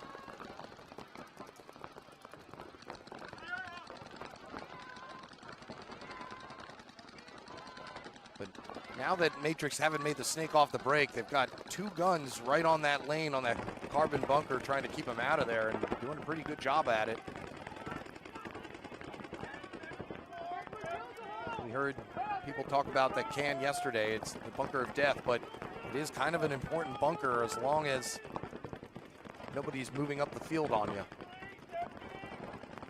You can blast right across and put balls right on the ground, right in front of that carbon stand-up, and that's really the only bunker that can keep that player from just dropping down and crawling up there as another Matrix player takes the walk out of the wedge. The Dorito side is pretty close to wide open now. Not sure where the third Matrix player is, but I think it's a 5-on-3.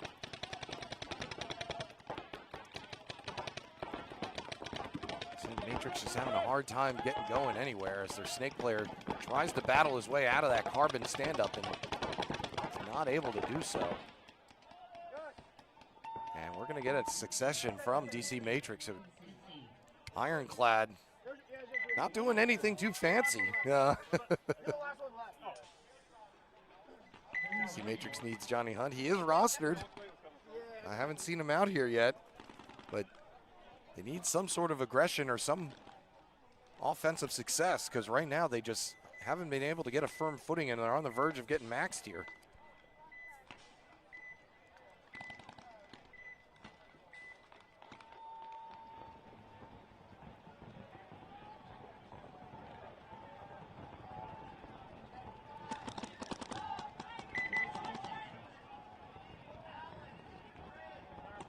Speaking of which, Corrupt have that in their sights as well. We're thinking if we can pull another one off here against Nova Trauma.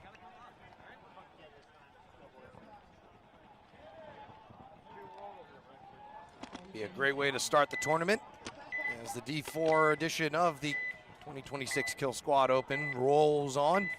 Second set of the day of many. Gomez taking some heat getting into that snake this time. I don't know if he brushed one off or not. Both players, though, making it to the snake. Trauma losing a player, though, out of the snake side and their Dorito runner and the back center. And so Corrupt D4 smelling blood in the water. This may be a short one here.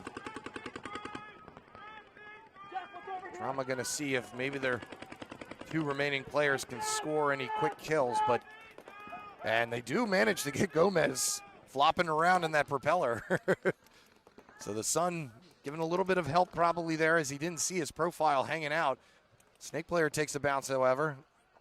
It's a 4-on-2. And it might actually only be a 3-on-2. Not sure where the fourth Corrupt player is. Oh, there he is. He's in the 50 brick, moseying on down to their side of the Dorito. Snake player had no idea that was coming. And so now it is a 4-on-1, and now we're going to get the succession. Or concession, excuse me, not succession. Nobody's taking over for them. Ironclad with the Ironclad burn. Yeah, that's what I do. I like to utilize the team's names when they are operating in a manner that fits their description. But they really have. I mean, they've burned one player every time and go into key spots. It's either the Dorito player or the Snake player getting burned. Ironclad out here. Sick looking jerseys too. Got a sword and an anvil. Not sure if maybe there are some, are they the part of the Iron Workers Union? That'd be cool. 20 seconds. Looking good here so far. Like I said, DC Matrix now backs against the wall on the Sunshine side. 10 seconds.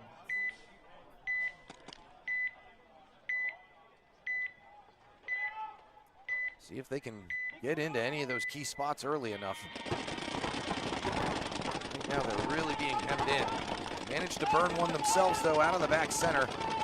And they do make it to the Dorito and the Dorito side wedge off the break. So 5-4 advantage for DC Matrix. They haven't seen one of those all game. See what they're able to make of it. Player bouncing out to the carbon stand-up is asking for a check. Called clean as they take the 50 brick as well. This is more of what DC Matrix need. They shoot out the carbon stand-up player of Ironclad, makes it a 5-on-3 as they take the center brick. They're going to lose the back center, though, and their 50 brick player, who takes one with them. So I believe we've got ourselves a 3-on-1, or 3-on-2, excuse me. There is still a player alive in that Dorito for Ironclad on the far side. 50 bricks still occupied for DC Matrix, but he's all alone out there. Two remaining Matrix players are in the Snake side starter bunkers.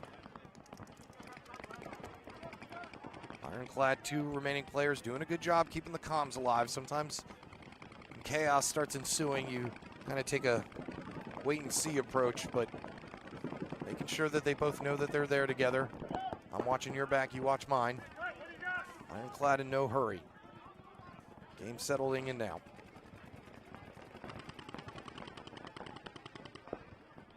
Level 4 Bobcats now.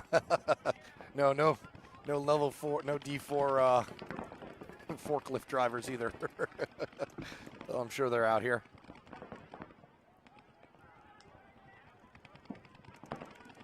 So 3-on-2 continues as DC Matrix move into the Snake. Not 100% sure, I think, that he knows that he's all alone in there.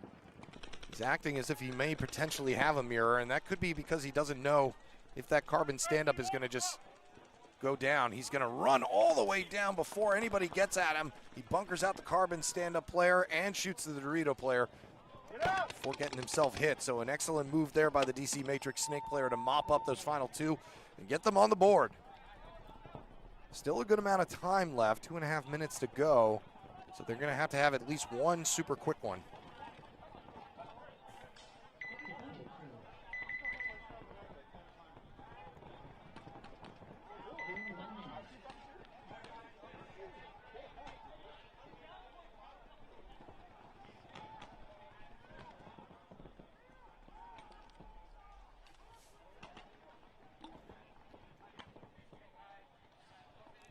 Nova Trauma in some trouble here. Figure out a way to stay alive against Corrupt. Look pretty solid.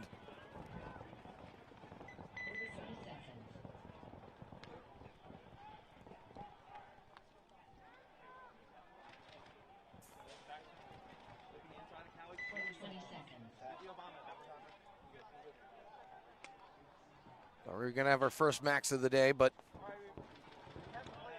DC Matrix able to hold that off. See if Nova Trauma can do the same.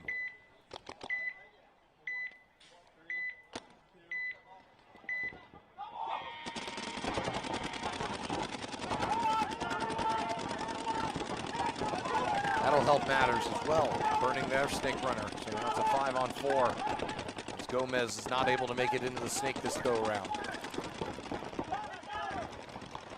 Corrupt do manage to make it to the second Dorito and Dorito side wedge off the break. Trauma up to D3.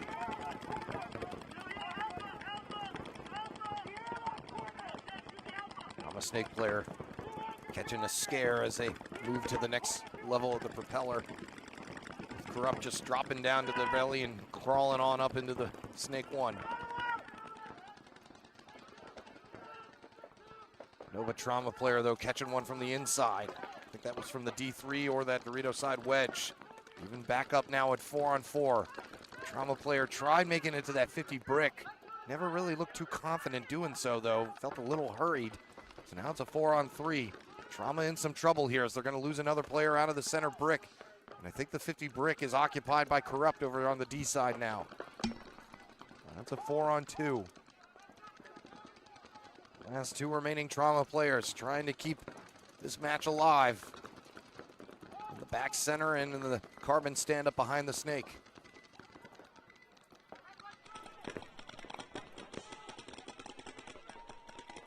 Corrupt can take their time here. 3.5 minutes to go. Try and figure out a way to just break this cross without getting themselves in any trouble. As the home player walks off now, it's all down to Trauma's last player in the snake side stand-up. And he's going to get bunkered out and then spun on. We're going to have a minor penalty for, I think, arguing. Corrupt D4 felt that the last remaining player, it's not going to matter because they have the bodies to cover, but I think the Corrupt player felt that the Trauma player spun on him.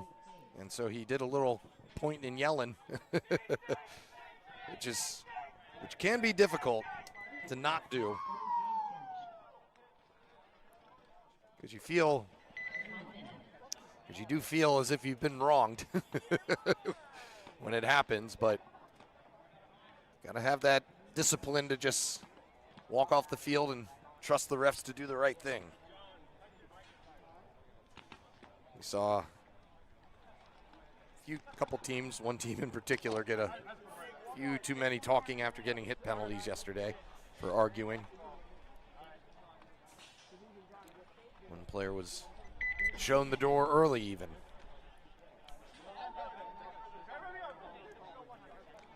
The refs are humans too, guys.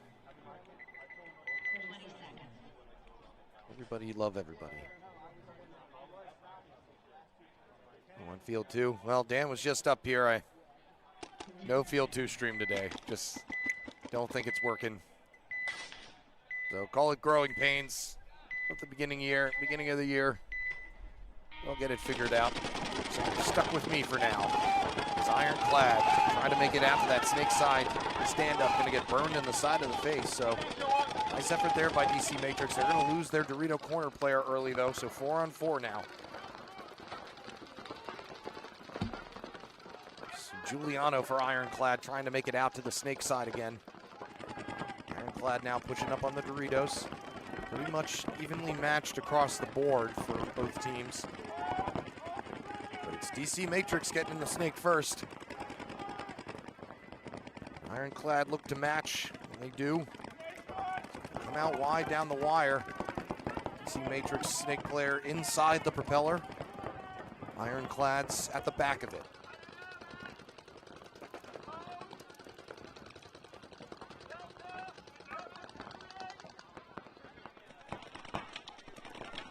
Snake battle here, an important one, because if Ironclad lose out on it, there's nobody else over here. Matrix do at least have a support player that can fill right in if theirs gets shot. Ironclad can player having some gun issues. Catches a bounce on the elbow.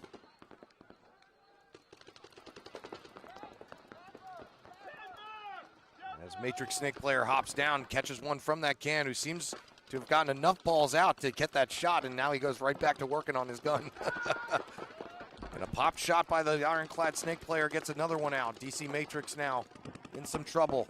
We get the 60-second call. They do shoot the Snake player, but their final two players, it's really actually a 2-on-2 because Ironclad's center can is having some major gun malfunction.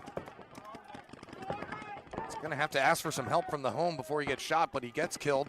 So now it's a straight-up 2-on-2. DC Matrix going to lose their Snake player to make this a 2-on-1. Only 30 seconds left to go. The best they probably could have hoped for at the moment was just improving their margin of loss, but Ironclad now just going to sit tight probably, knowing that they have this one in the bag.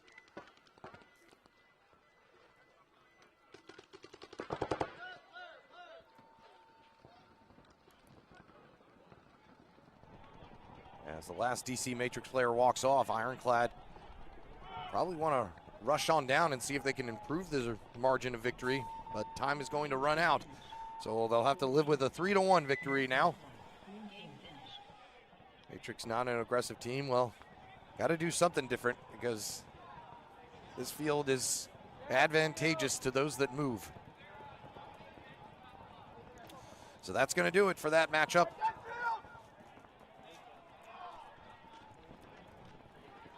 We'll be moving on here into the next one. We need to fly John Hunton. As we move on to our next set, it'll be No Ceilings going up against War Dogs. I know that a lot of you have some friends probably playing for No Ceilings. Fun little throw together team. And then Ripper Crew will be taking on Salt, my favorite name of the tournament this time. So we'll have more of that coming your way here as the D4 edition of the 2026 NRXL Killsquad Open continues. Eric White here with you all day again, and I'll be back in just a moment.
play with a hoodie on. No hoodie. I gotta take my hoodie off.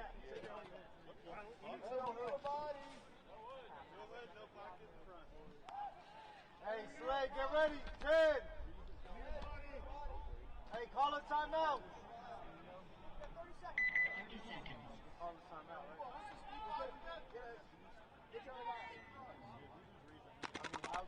That's fine. Just 20 seconds. Hey, call a timeout. 10 Yo, seconds. pod bag on. They didn't want to call it. Moving right along here. No ceilings on your left. War Dogs on your right. War Dogs being coached by Richie Vike today. No ceilings. Mix and match teams of some NRPL players. Carlton Riley here. Out here yesterday, fresh off his second place finish with Regulators, as War Dogs are going to catch a penalty here early in the snake. So that makes it an early 5-3 advantage, for No Ceilings. Chungus hopping into the mix now in the snake.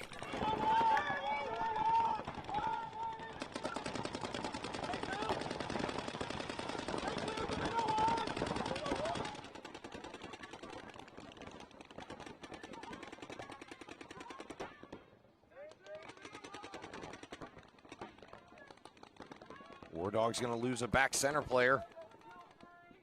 So No Ceilings chipping on through here. So Chungus out here yesterday doing some photog work. He decided to put the mask on, pack on, and grab himself a gap. Gonna get a shot. Mutual, I think, with the Dorito player, and now the last player left for War Dogs is going to get taken out. So a early penalty really hurt their chances there. And gave No Ceilings their first point of the tournament.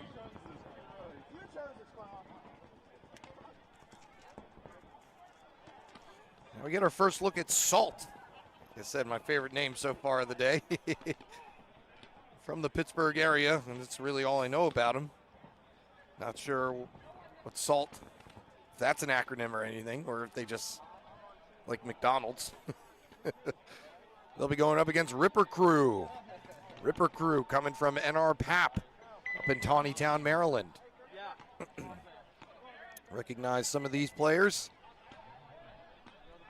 Been playing a long time out of the Western Maryland area. So these two teams likely saw each other on the road this morning. Coming from the same place.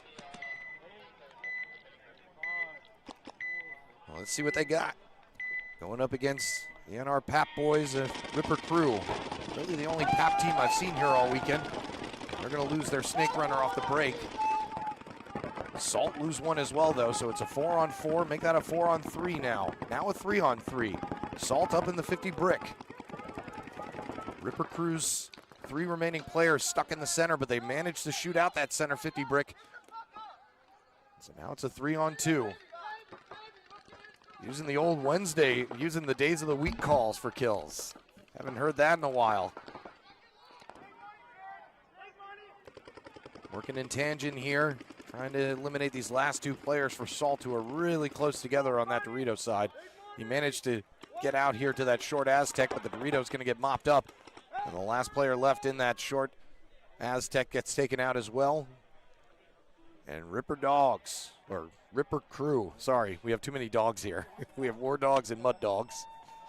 And Ripper Crew knocking off Salt for their first victory of the day.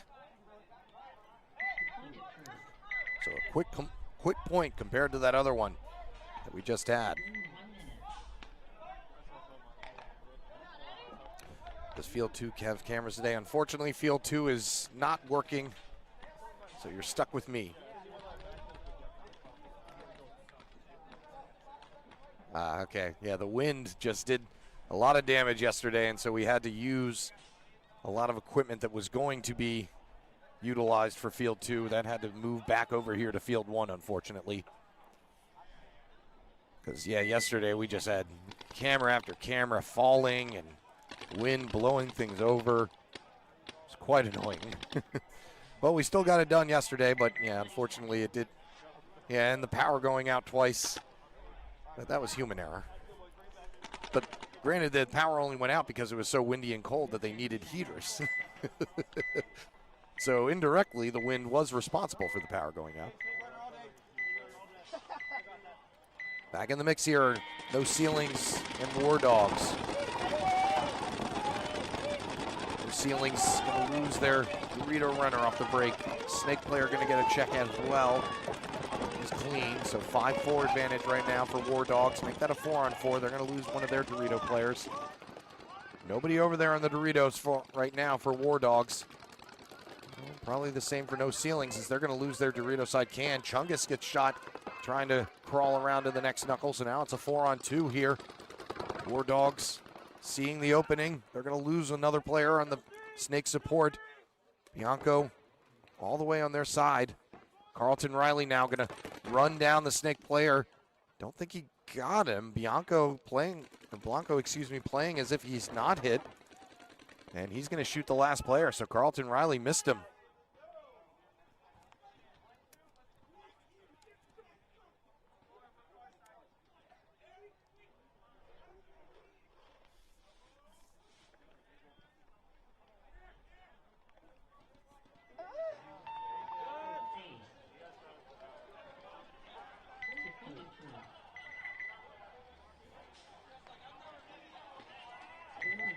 Another team plugging heaters.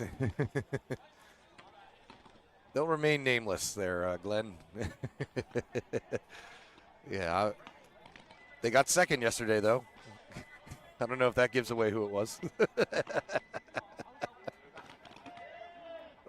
It wasn't even just one heater. It was like 3. Like, what are you guys trying to turn the pits into a sauna?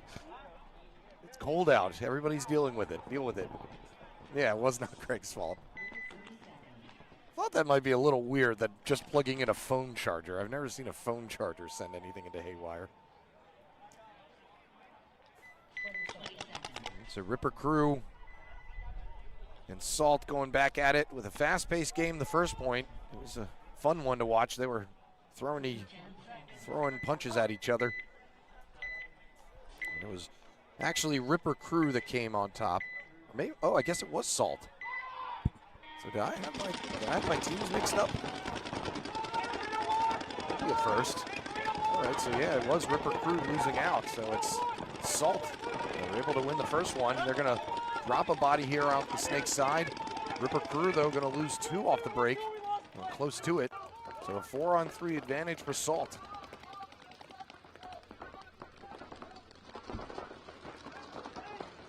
And yeah, I did have that wrong. I can see the jerseys now. It says Salt. I said, not sure if that's an acronym for something or the actual element. Sodium chloride, isn't that it? Yeah. And Ripper Crew able to get another 2 kills to bounce it back in their favor. So now it's a 3-on-2 and make that a 3-on-none as they mop up the last 2 players of Salt. So Ripper Crew able to get one back here on Salt as soon as they figure out where the remaining bodies are not.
Yeah, the eye in the sky is above us. Check out the drone cam.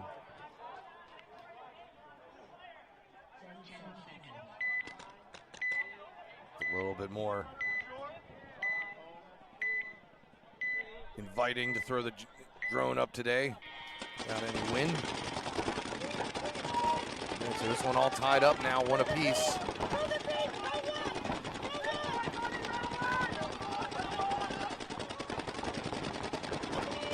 Dogs gonna lose 2 bodies off the break or close to it. So 5-on-3 now. There's Chungus and Riley back over here on the Snake side. That's Dom Cantrell moving up the center. No ceilings. Actually, I think that might be Teddy McLaughlin. Yeah, I think it is Teddy. 5-3 advantage here still. No ceilings, taking their time.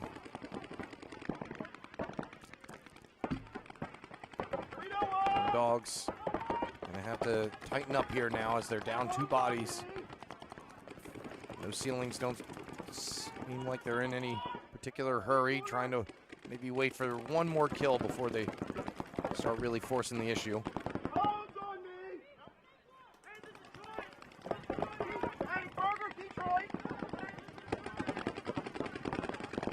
Chungus into the next knuckle.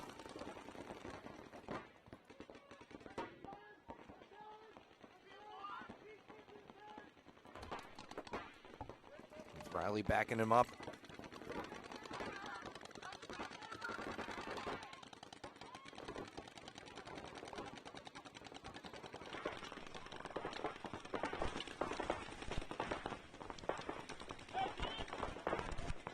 No ceilings, tightening the vise. Got my company back. Hola. Got my teddy bear back. Had a problematic gun. Love it when the Pittsburgh guys come up because they always have like some crazy stuff. They do a lot of experimenting there. All working in order? Yeah, we're good. We're fine. All right, well, here's no ceilings now. Got our first no ceilings. Yeah, first close snake interaction really. He gets a kill across the way. And I don't think he knows that he's right there in front of him. We didn't actually see a lot of toe-to-toe snake battles yesterday. Whereas, you know, they were right next to each other or anything like that. It was always from propeller to propeller, and then they just ran at each other. Is this really this guy's last name, Chungus? No, well, it's no. It's I think that's a nickname. I know. That's Eduardo Hernandez. Now it's a 4-on-2 or 3-on-2. I think no ceilings lost a player. No, it is a 4-on-2. Uh-oh, here we go. Down the highway, down the highway, down Maybe the highway. Riley Oh, nice, baby. Riley bunkers out the snake player without missing him this time. Is that Carlton, actually? Yes, it is. Oh, it is. Yeah, okay. I saw the name, but I just didn't recognize it. He's running it back, and yeah, he is. Double dipping. He missed the last snake runner last time. He was tired from yesterday. Yeah, a lot of snake presence. Those guns are heavy. Uh-huh. You know what's not heavy is the Method Shocker Era, if you want one, okay? They're very light.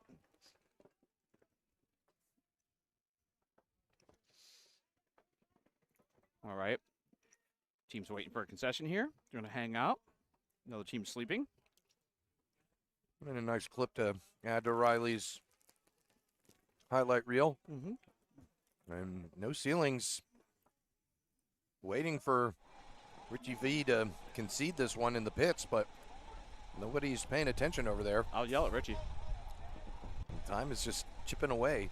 What's the score, by the way? There we go. Yeah, there we go. Somebody finally realized what was going on. So now it'll be 2-1, no ceilings. They lost about 20 to 30 seconds or so with some losing focus in the pits. It's important. Again, back to our discussion about the sport and stuff like that. The pit help is to make or break a game. It really can.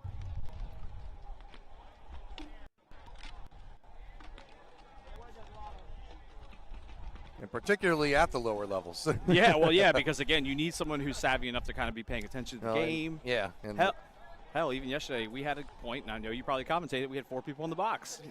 I think I missed that. Like, when it we happened, won that point though. yeah, when it happened, I was like, I'm not sure where that body went, but it's a 4-on-4. I was like, I don't know what happened to the fourth, fifth guy. Yeah, so one of the things we were battling yesterday is a lot of our guys are still sick from Tampa. So, like, we had a couple guys that's just like, I can't go anymore, and I had to respect that because they were just gassed. So, when I called the lineup, I completely forgot that we had a guy that was down. So, so it's my fault, coach's fault, but we won the point, so, you know. You should have just thrown a mask on and ran out there. That's fine. We're all tired. I spent the entire first point here with the two teams calling the wrong ones. That's okay. I thought that Ripper Crew was the ones in the black jerseys. That's actually Salt, and they're going to lose the first two bodies. They do take the Snake player with them, though. Now it's a 4-on-3. Salt with a pretty good spread, though. So not out of the woods just yet, our Ripper Crew. I think this one is all tied up, I believe. 1-1, 7 minutes to play. Two pretty evenly matched squads here as they take another one of Ripper Crew. So now it is just a straight 3-on-3. Yeah, make that a 3-on-2. Salt lose out on their Snake player. So now Ripper Crew might be able to exploit this opening down the Snake as the last two remaining Salt players are in the Dorito side corner. They definitely, you could tell we were talking back and forth trying to figure out where the bodies are as they move out here to take the home. Good move. He needs to get all out to that corner, though. He doesn't need to stop. He needs to shoot and get out to that corner. Because here comes the Snake getting ready to clean people up because the Dorito is not paying attention. As he probes. Good probing. There it goes. Good shot there. Monzato for Ripper Crew. Or Nonziato. Turns this into a 3-on-1. This guy for Salt has been all over the place. He started off in the can, and he's going to mutual with Nonziato, but I want to check his Fitbit afterwards. Yeah, all the steps. Well, he ran to the Dorito corner, then he ran to the home, and he ended up getting shot in the back of the Snake. Yep. Going where he's needed. Yes, I like it.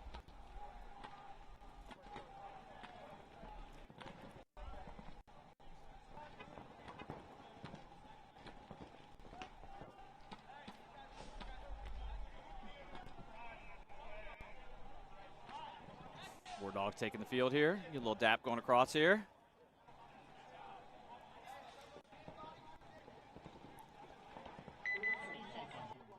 It's weird walking around trying to track who's with who right now. Everybody's kind of changing teams and stuff after being out here for a couple of years. I'm familiar with faces, and then like they're in different jerseys, and I'm like, okay, I got to track this. Who's with who here? So I tried to gather some insider information before every event, and I'm like, there's just really no point. Actually, I probably need to start doing that and sending you a message on the side, just because I'm here and I hear stuff, and then my guys are pretty plugged in. Like my I do rely on you a lot for the folks that are not out of NR. I wander around and just kind of listen and kind of take plugged in. Yeah, I'm a little plugged in. I'm not intelligence officer. Yeah, exactly. Well, those habits die hard. All right, so Emerson getting shot for War Dogs. Trying to get into that Snake, but they're in the 50 brick already and doing some work. Take out Contrell. Oh, he's in that can of death. It's getting ready to get real ugly for that player real fast here. He's on their side of the Doritos. Hell yeah, he is wheeling and dealing over there. And that was before anybody from No Ceilings had a chance. So now the lone player left. That's Cruz in the stand-up carbon bunker. He does finally take out that Dorito player. That's Cruz takes out all the refs and the cameramen on the sideline here as he slings that gun around. I think it's actually now just a 2-on-1 as another player got shot down the Snake side. Yep. So now it's a 2-on-1 here with Cruz fighting for his life against the two remaining War Dogs, one in the Snake, one in the Doritos. So for those of you that are watching at home and you're in this drill, he head checks into a ball. This is one of those times that you want your other player, if he's shooting at you, you need to say on me, on me, on me, so the other player can run. So because he held up, he didn't need to. He could have streaked down there because the guy was just hammering the Dorito side. War Dogs player is going to go over there and hit the buzzer. It's a back and forth one here as this one's all tied up now. 2-2 with 2.5 minutes to play.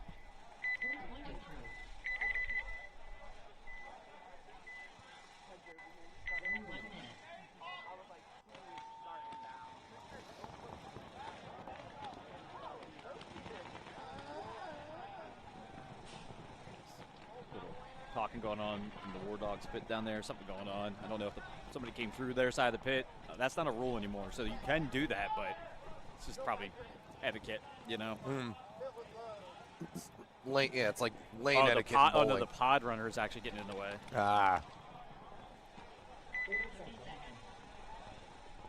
Just a jerk move.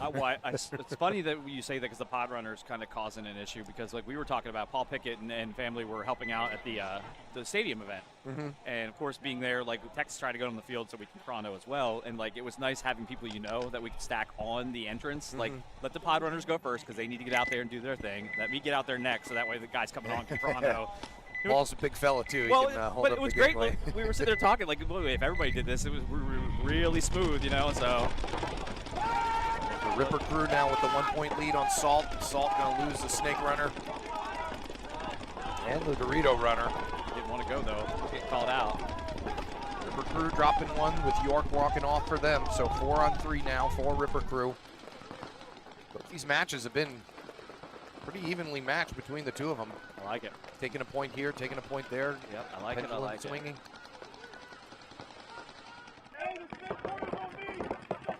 Still a 4-on-3. Ripper crew moving up the center now to the Dorito side wedge. Yep.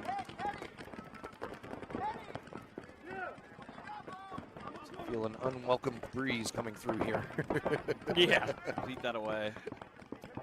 Salt's got the center juice box here, kind of holding that Dorito side down. There is a really good shot coming from in there. You can really kind of lock that down if you can have somebody dedicated to it. The window can't be that big though, right? I mean, it's not, and he missed it because he, of course, was talking to his player and doesn't know he made the jump to the snake. Did the mistake of taking his eyes off of him, and now just gotta yell louder. You don't have to talk directly at somebody. Yeah. I try to tell my guys that too, or just keep the gun up and like. I don't know if people saw it. Like I've seen the Edwards brothers do it, where they put the gun against the bunker to keep it stable, shoot, and then they're able to kind of talk and stuff like that. Oh, able to win the snake battle, and then gave him more. I don't know if he thought he was about to try and run down his snake player or not, but now it's a 3-on-2. To his credit, the guy didn't have a gun up, didn't have a hand up. He just jumped up and ran. So yeah, you deserve a couple for that. Got to at least signal that you're out. As a Ripper crew wedge player, if he didn't get shot now, he's definitely about to get shot. Salt snake player all the way down on their propeller. Mr. 556 over here, Mr. I like guns, is getting ready to get blasted as the ref watches him. Okay, yep. Yowie. That was a great ref call, laying flat in the prone to give the symbol with the hand on the head. And he wraps to the inside and mopped up the last Ripper crew player, and this one is also now all tied up again. So, like I said, both these matches have been real pendulum swingers. Pendulum swingers. That's my nickname in college. When you swing.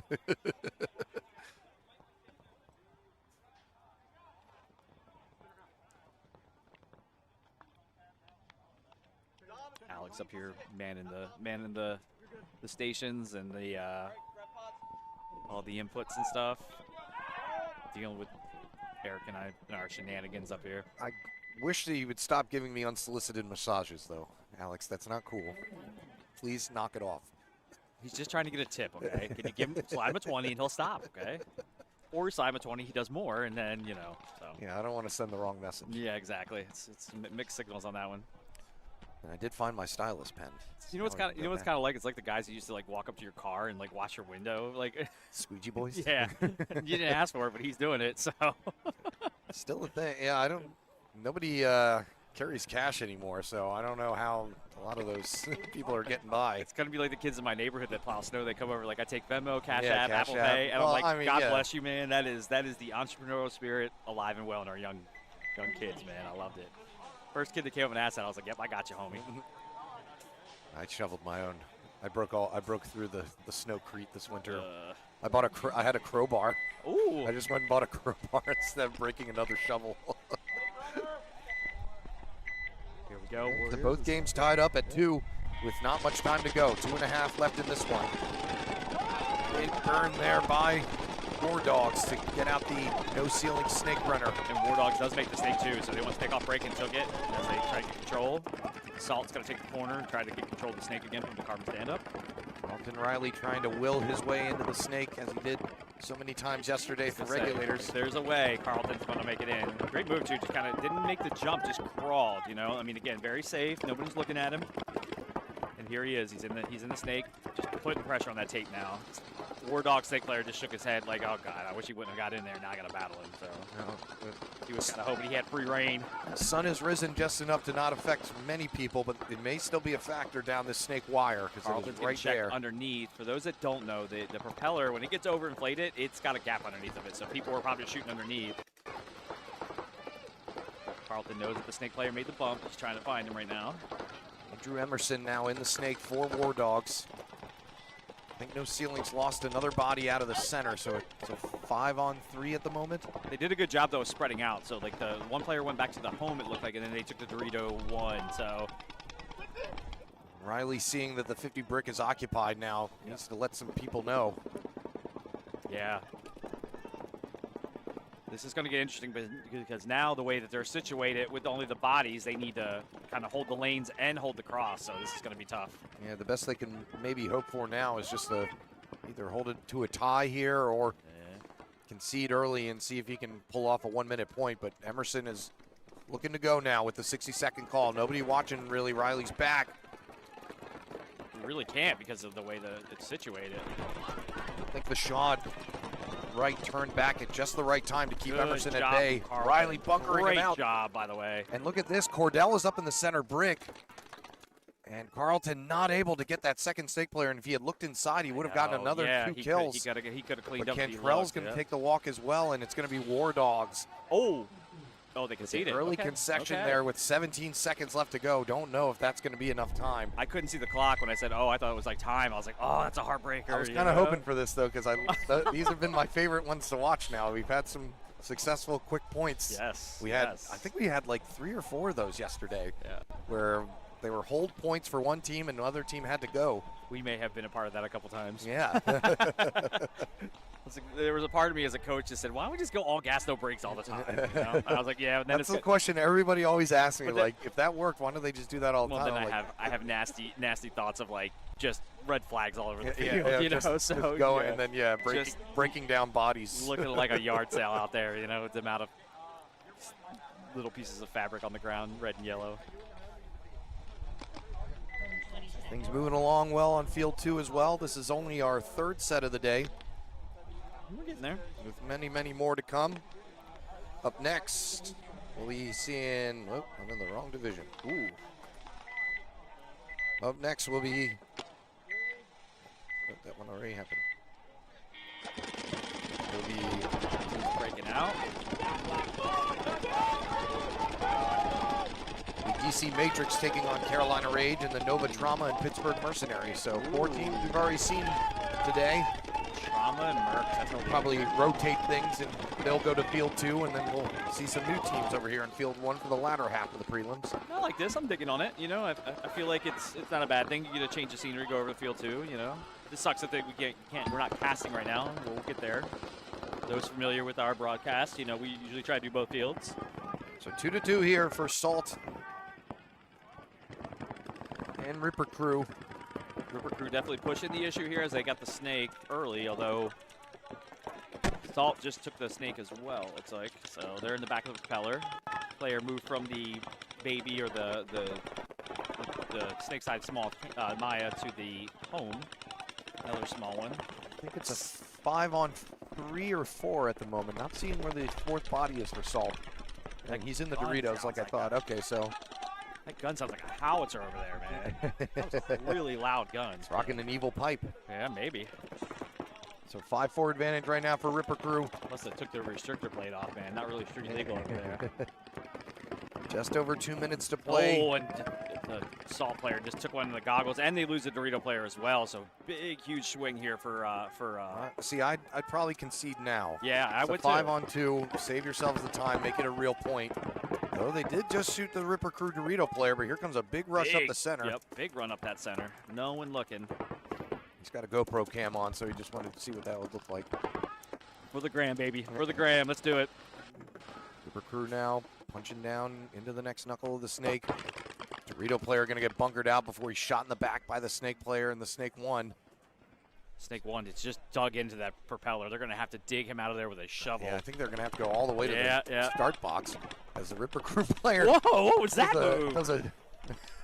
somersault into the other team's Combat propeller. Combat rolled. Oh, yeah, we're going to go to the replay here. Oh, yeah, we got to Here we go. Here we go. Good catch, what Alex. Was that one? Alex is on fire today. Let's see it, baby. That was wild, man. Like I don't know what happened, if he got scared or if he just... I think he realized he was there at the last minute, and he pulled up, and then he thought he was going out of bounds, so he rolled to slow himself down. Yeah. Look at that corkscrew. Or it's just he's just that clumsy, and it looked really good, you know? Yeah, well, yeah. His brain was thinking something that his body wasn't. My mind was telling me no. My body said So no that as was- well. That was Brian Crenshaw of Ripper Crew pulled off the battle move. The Crenshaw Nice cannonball, move, you yeah. know? So. Crenshaw corkscrew. Uh-huh.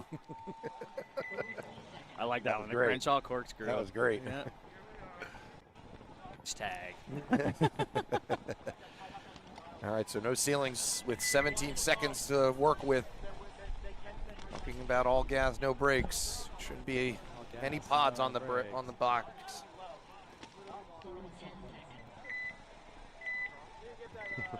PC golfer was that move.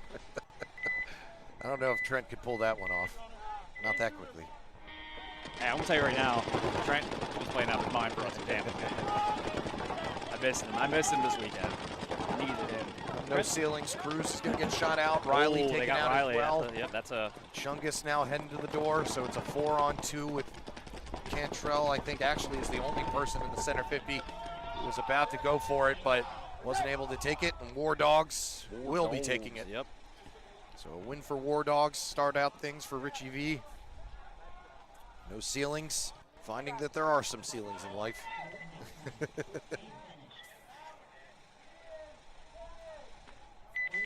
They'll take an L for the first match.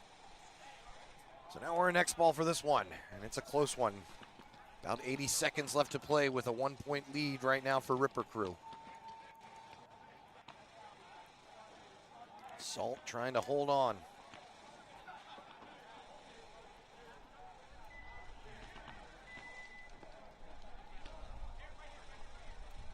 Said coming up next, I thought that I was in the wrong part of the schedule just because it's such a repeat of teams, but it is going to be DC Matrix taking on Carolina Rage, Nova Trauma, and Pittsburgh Mercenaries. Mercenaries should be back up in order now that Josh is up here and their guns are all working right. Nah, they got the master tech Zach Bonitz, who, for those that don't know, works at the factory. He is the he is the head of the production and all that stuff. So yeah, I'm just there to support them when they need it. They've got all the help they need, both on and off the field. So we'll see what that has in store. Business still to tend to here. The team calling a timeout just to get their ducks in a row.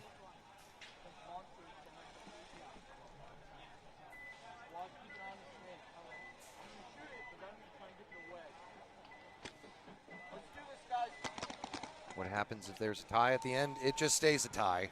It's different in the pros. In the pros, they force you. It's a little bit different now. It's a 3-on-3 first, right? It's a 3-on-3 5-minute. Yes. And then it goes to 1-on-1s. But yeah, there are no ties in the pros. Not the same here in the lower division. So if it's a tie, it's just a tie. Now it is better than a loss. That is for sure. And it also helps with your margins greatly. But that is the case. And that could be all that Salter can hope for here. Uh-oh, question for me. What's up? Somebody's asking a question. All right, so here comes Salt. No, Trent. They don't need to do cardio. They need a better coach, so I need to be fired. One It's my Ripper Crew fault. walking off. 3 Salt players walking off. Actually, make that 4. So from the jump, Salt under fire here. It is now a 4-on-1 as Ripper Crew look to finish off Salt here. We get the 60-second call. Salt not conceding, opting to just let the time tick away here, and you never know. Maybe swing point, major, maybe some sort of bang-bang play happens. He's crawling all the way down on the inside part of the snake. Nobody knows he's there. Oh God, I just took some. I need a picture. I need a picture of Good that. thing. I actually put my sunglasses down. Yeah, because it's everywhere, bro. Not so much here or here, but right I here. usually have my sunglasses pointed I need to get on the Twitch feed and post this. Oh, I dear gotta log God. in real quick. That's coming, guys. So whoever was that last Salt player, when the guy ran down, he kind of just one-handed his gun, and I took a ball right to the face. I'm not even playing today. What the hell? That was funny. Oh, dear Lord. Hilarious. All right. So after all is said and done, Ripper Crew mop up and got another point for themselves. We have 30 seconds left, so we have to play another one. Oh, well, I could try and clean myself up a little bit. Clean yourself up.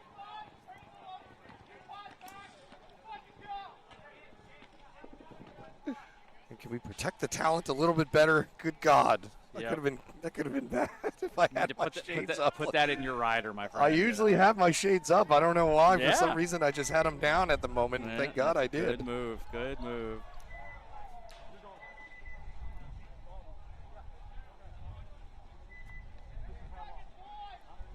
Yep. Saved your life. Thank you. Gets me in towel. That was ridiculous. That thing just exploded right in front of me. I was looking down. I'm over here, of course, being a little weirdo doing some Instagram stuff, and then looked up. I heard you yell, and I looked up and see the guy get destroyed in the inside of the snake, and then all of a sudden it's like, look at you, and you're like, what just happened? What just happened? It's wild. It's wild. Hey. So here we go.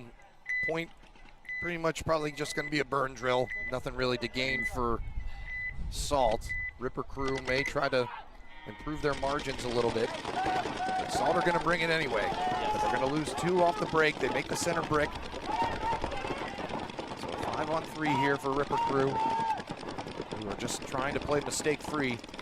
And he's going to run through wall loading and neutral out with the center brick and Salt. They're going to lose their back center player as well. So now it's a 3-on-1 though.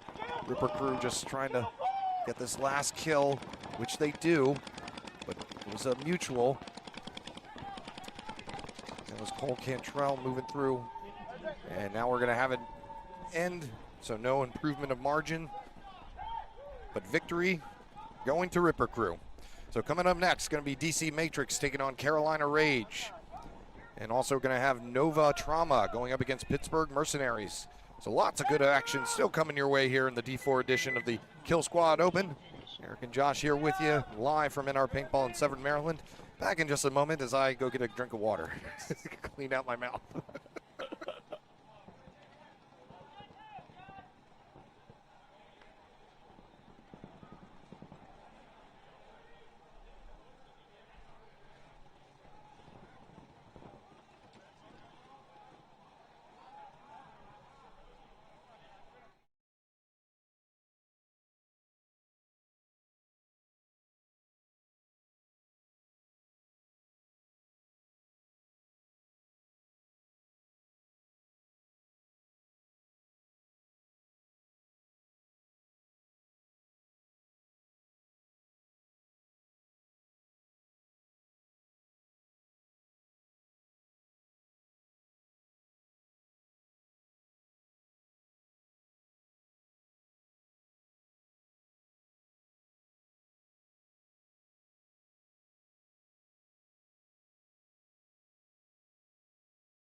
minutes.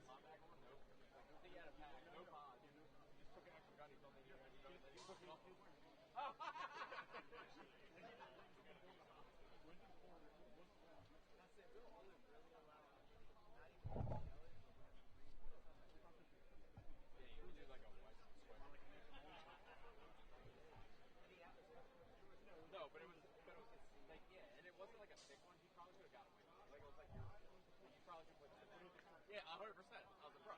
But then he's like, oh, I'm like, what was that? It's also not that complicated. I don't think we should do it.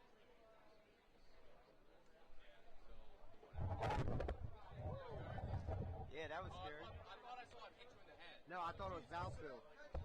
Yeah. Who's talking to me? What? It's Zach. Oh, hi. What are you? No. You said you saw that, and I was like, what? 3 minutes. I talked about it.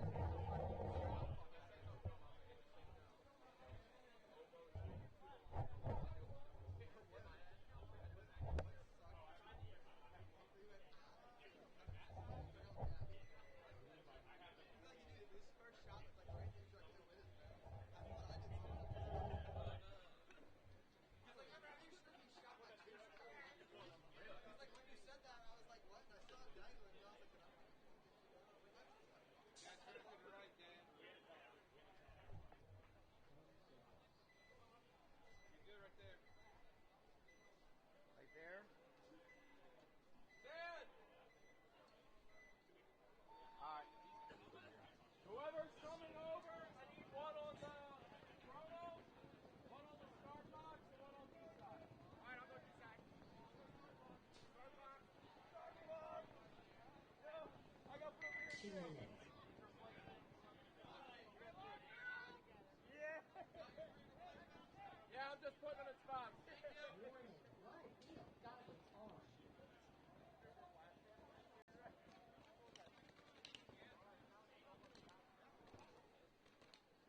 Yeah, the chrono should be over there. Thank you. Craig.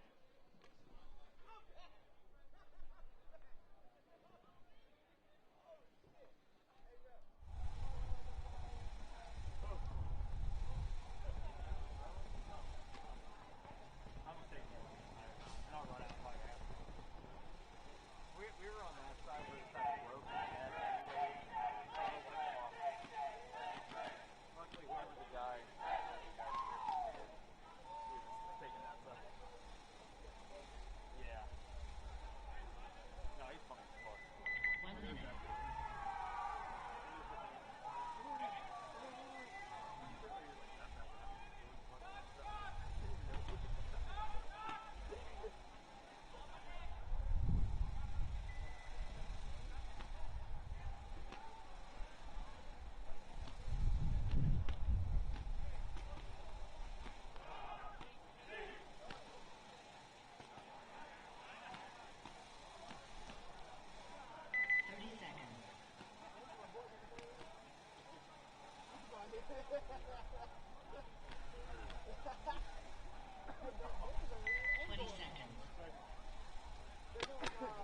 All right, let's get it going again. I put your picture up, by the way. It's on my Instagram. Did you? I posted the story of you covered in paint. I may or may They not have a new give it profile pic. Yeah, I may or may not have given it to Tom too, so he could post it on the NR. You know, so. I still see the spot right here. I didn't see that. Yeah. There's a reminder of the importance of nets. do me a favor. Have me a picture of that too, because I need that. That is wicked looking. Right in front of me, just exploded. I'm gonna go get a Sharpie later and say on this day, like circle it, but on this day. Gonna black up. Yeah. All right, so a 5-4 early advantage here for DC Matrix. They dropped their first one, as did Carolina Rage. Carolina Rage was a close one though, right? If I remember correctly. Correct, yeah. It came down to one of those last 30-second points or something that they had to be held off. So it was a close one, so this will be no easy bounce back for DC Matrix. And we're going to have a minor penalty assessed on a Carolina Rage player. Don't know, the Wedge player was walking off. Don't know if it was him talking or doing something afterwards, but the ref didn't care for it, so now it's a 5-on-2. Yep. Advantage for DC Matrix. He didn't care enough to take it and throw a flag, so. Speaking of sunglasses, the sun's starting to peek out over on this side. Yeah, I'm I guess standing as the Nets move. But I will tell you, the wind's picked up, so I'm over here on the other side of the booth here, and it's getting chilly. Unwelcome breeze. Yeah. Don't like it. Don't like it at all. Make me put my hood up again.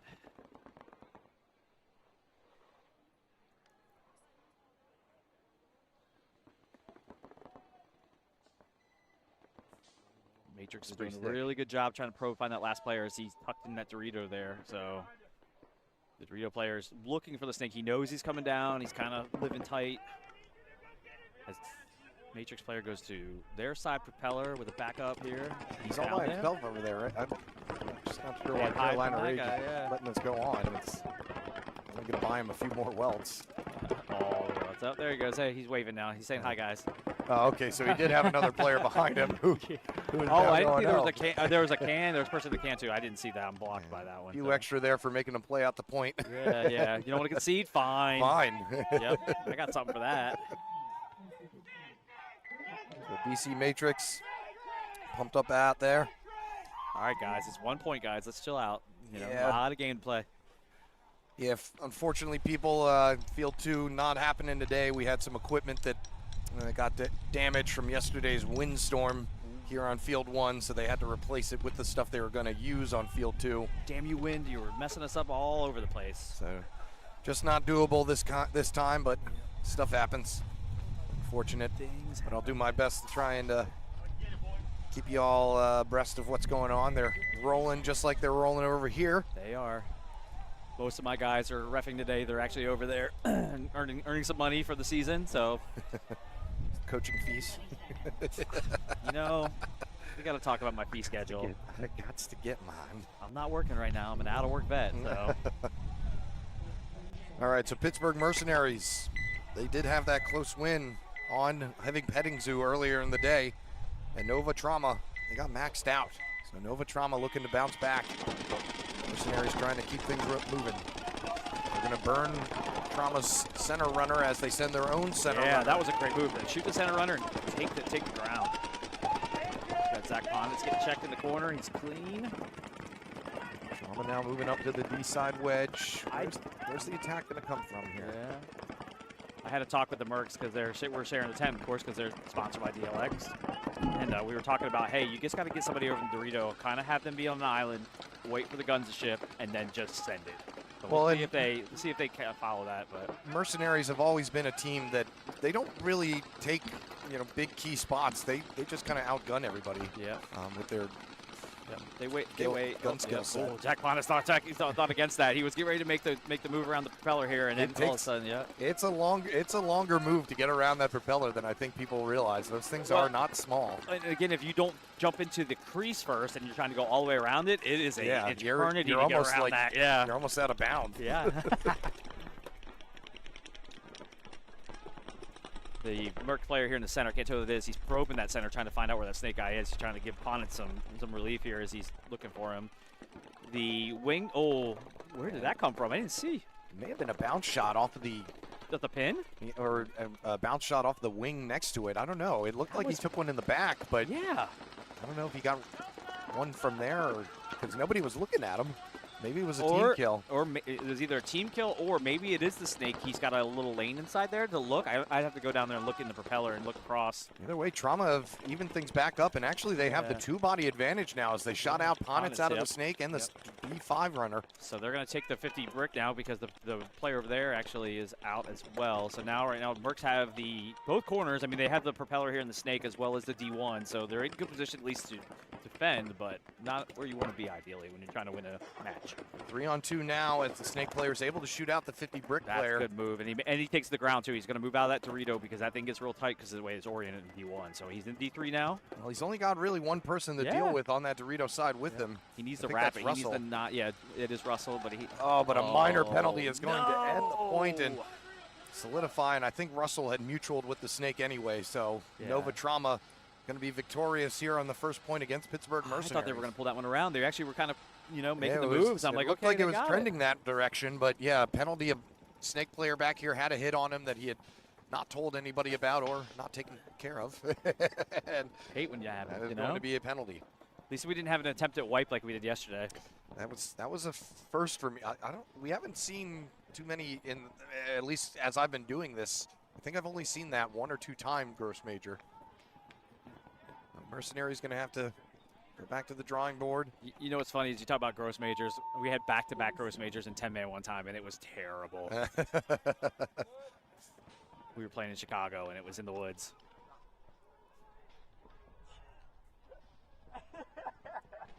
We were all listening intently to hear what the ref has to say. There's some technical difficulties with the buzzer here. The clock is wrong. So Drama able to pull one out against Mercenaries, coming over starting here that point off.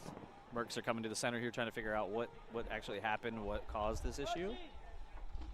Matrix is walking across the field here in their signature purple jerseys. I do like when teams have a color, you know, because then you always know who they are. You know, like you see them in there. Yeah, exactly. It's what your brand. I don't know if I'd pick Barney purple, but nah. I've never been a fan of their jerseys just because it made the font on the back very hard to read their names. Yes, it's the Matty Marshall doctrine. If you're not going to get big names in the back of the jerseys, don't expect them to call you out. I'm not going to call you out. Yeah, that's what I said. I've heard him say that on the webcast multiple times. Get some signature headgear. Yep. That's the other good way to do it. Yeah, hairstyles always kind of give you away. The inverse of that is, I don't know if Damo was on the chat today, but when he cut his dreads, there were people standing right next to Damo, didn't even recognize him. It was so funny. I saw it happen in real time, and it was hilarious. Yeah, that would be jarring. Yeah. People like Star, like, oh crap, Damo. Oh, hey, how's it going? So that's really good for the field because people didn't know who, like, where he was playing at and stuff like that. So we were moving him all over the damn place. Burrito, snake, center, you know. So no scouting for you. They're just getting everything settled in. Yeah, just trying to figure these technical difficulties out. At least we have internet, so we're winning right now.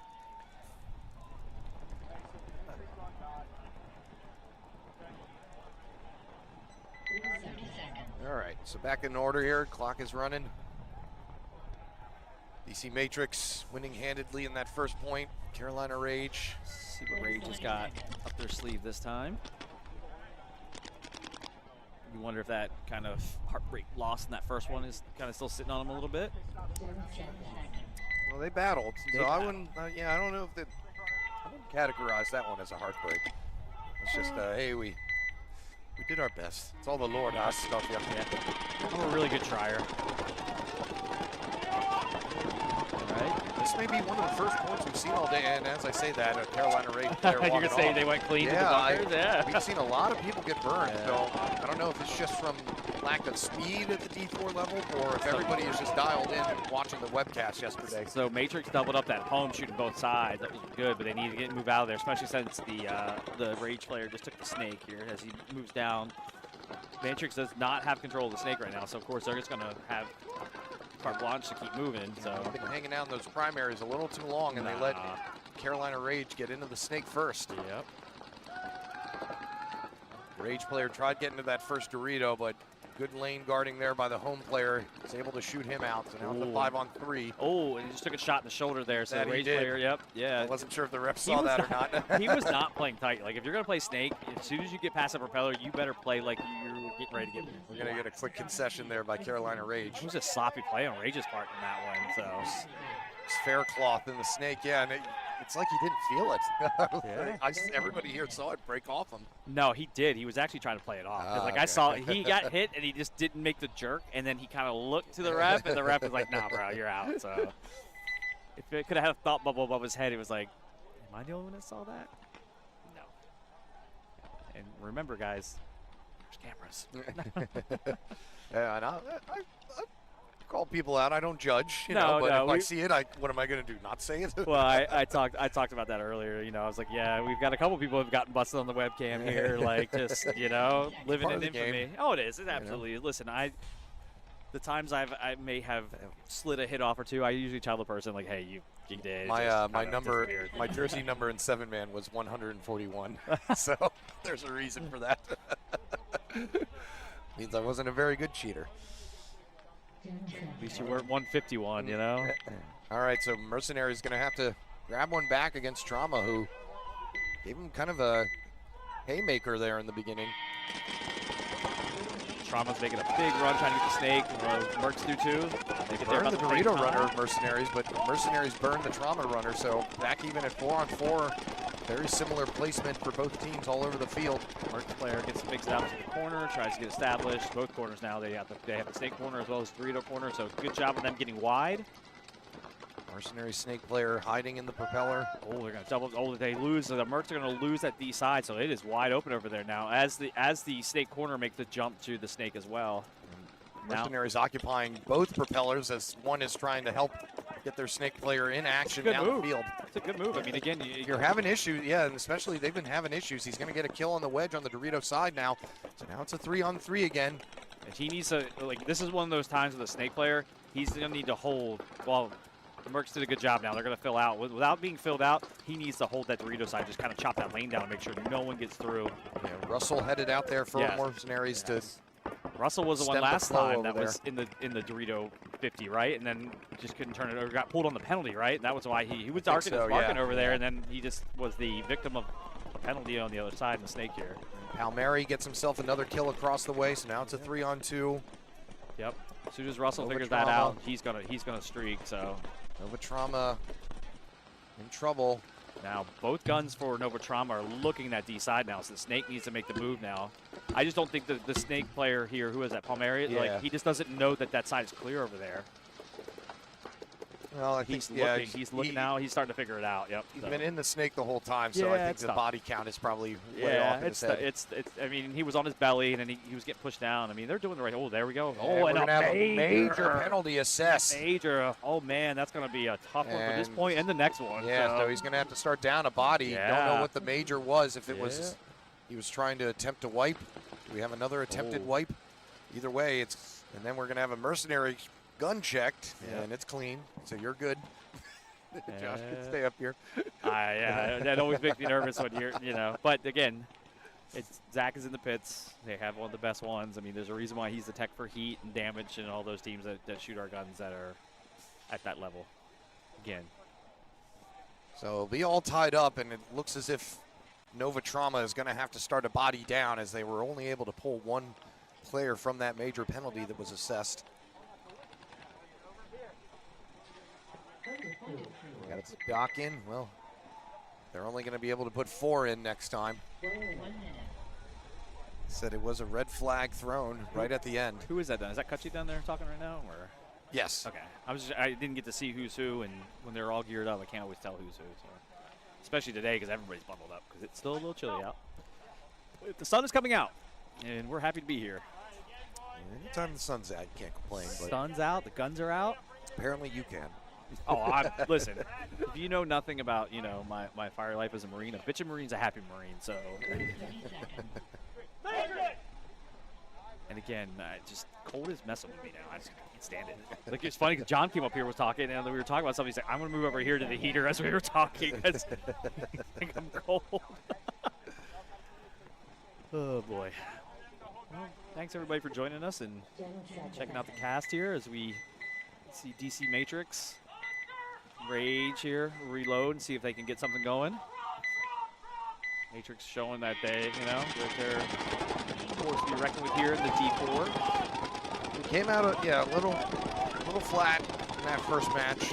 Okay, got to wake up. First match of the season. You know, I mean, don't think any of those guys play Tampa, so this is their first event. Wondering how many teams are going to go to Dover because it is so close. That'll be interesting to see. Yeah, I saw a lot of old names out there so far on the team list that I hadn't seen in a while on the national circuit. You know how that goes. That'll be great for the first event, and then we won't see them again for another year. Or maybe they show up for Cup. That's always kind of how it goes. Yeah, too. that too. Matrix going to lose a body, so 4-on-5 right now. 4-on-4.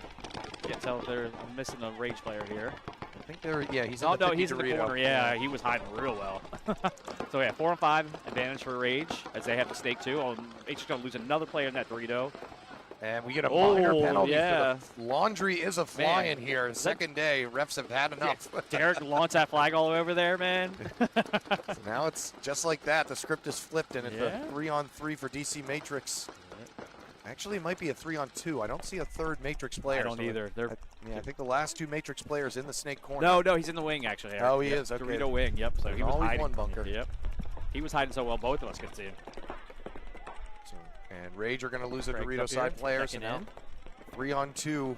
DC Matrix, that penalty just came at the wrong time. Oh, that's good. Craig's telling us he's not going to break the internet again, so that's good. And now it's turned into a 3-on-1. Last remaining Rage player in the D3. The only advantage he has is that he the ran DC at him, Matrix yeah. player doesn't know that he's over there. And until finally he gets shot from behind. He took one with him, though, but that is going to be all she wrote in DC Matrix, going up 3-0 here. The Matrix player got scared because he saw the guy turn around and look at him. I thought he was going to shoot at him. So an excellent close there. Oh, a little loader dump there on the way loader through. Dump on the way out. Hey, man, win the match first, then you can loader dump, all right? Yeah, you're up 3-0, feeling it. No, 3-0 or 3-1? 3-0. 3-0? Okay. Yep. I'm not looking at the scoreboard, so I can't. So now will be potential Xball situation coming up here for these two squads. They're all tied up. Or Mercs going to be an Xball again, huh? Every match at Xball. They had an opportunity to I know. end the match early for themselves. Weren't able to seal the deal against HPZ soon enough, so they had to play some extra games. I don't like heavy petting zoo being HPZ. It sounds like a disease, man. That threw me off when I saw that yesterday on the chat. I was like, it's a bizarre name to begin with. Well, and it gets more bizarre when you turn it into an acronym. All right. Player down. They're starting with 4 because of the penalty last game. So 5-4 early advantage here, but it's actually 4-on-4 as one of the mercenaries was having loader trouble from the get-go. He's good to go, though. Got checked. They're going to lose their first body on the Snake side, so it'll be a 4-on-3 as Palmieri gets himself a first kill out of the Snake. They fill into the bunker of death, and I think he knows the Snake is coming for him. Not sure exactly where. Palmieri's all the way on their side. And the refs aren't, well, no, he isn't there now, so he's going to try to hit that bounce shot from the cake. 4-3 early advantage. Yep, he's going to wrap and see packs all day. Look, 2, there's 2. Palmieri's going to try to get that third. Oh, and he gets a shot as he wraps. Oh, but he got him. Okay, so he does take one with him, and then we're going to have another minor penalty assessed on Nova Trauma. Well, and I don't think they have any bodies to cover, so they're going to have to start down one body again. Palmieri definitely shot him early, and he just didn't go out. Like, he knew he hit him and switched to the home player, and then took it out. So good job on Palmieri. That was a 3-pack at least for him. So. And like I said, he gets a kill in the beginning of the next one, too. Yep, so, yeah. Unless it doesn't. Do minors transfer? I don't know. Actually, I think minors don't transfer. Listen, we're not talking about minors in this webcast. Yeah. That's a touchy subject. I think the refs are penalties, finding out right now. I don't know. It depends. I don't know the rule book well enough now. They change stuff. Let's see. Kutchi's talking through it right now on the radio. Yeah, figuring out what the Craig's up here on the radio. Craig's up here with the radio. I'm actually listening in a little bit too. Got a little insight. It's like going to a NASCAR event and listening in on the radio chatter. I do like that, actually. You know, it's kind of cool to listen in. It is one of the cooler things. And yeah, my son likes watching, trucks racing and all that. So I've actually had to endure a few NASCAR races. Okay, now. you know the next thing you got to take him to is the monster truck stuff. You know? Oh yeah, we went there. Oh, did you? Okay. Oh yeah, we went to Monster Truck. Now the only problem was we went to CFG Bank Arena in Baltimore, and it's a little small, so they aren't able to do really all the feats and tricks. We want to go to a stadium show, so that's my in-laws live in Florida, so we're thinking we're going to coordinate and go down for one of those. Because all I can think about is Sunday. Yeah, I mean, truck rally. It's I wasn't into monster trucks before I had him, but there are worse things for your kid to force you to go to. It is hilarious how little kids, they all go through the monster truck stage, they go through the dinosaur stage. I'm waiting for wrestling. Wrestling's a great one too. That I can get with. I was into wrestling when I was younger. My son is into Godzilla right now. It's so much fun. I wasn't a huge Godzilla or Kaiju fan, but I'm becoming. We're having a lot of fun on that one too. So. All right, so Carolina Rage in need of something. DC Matrix are feeling it right now. Yeah, they are. They are riding high. So I'm going to retract my statement about them getting pumped up. They are riding this wave, and good on them. So I'm just more of a stoic guy until the match is over. I wouldn't go that far as liking my in-laws, but they have a house in Florida, though. Okay. Yeah. All right, Matrix going to lose a body, but so is Rage. Yep, the 4-4. Snake side. Yep. Rage definitely has the D2, but the Matrix player has the Dorito wing. Now Rage is going to fill the wing too. And we're going to have another penalty. No. Okay, he got was lucky. thinking about it. Yeah, it was. I saw him reach. He was feeling that yellow pocket, but I think he gave him the benefit of the doubt on that one. So now it's a 4-on-3 advantage, though. But Rage still forcing the issue here in the inlet snake and in the Dorito side wedge and Dorito 2.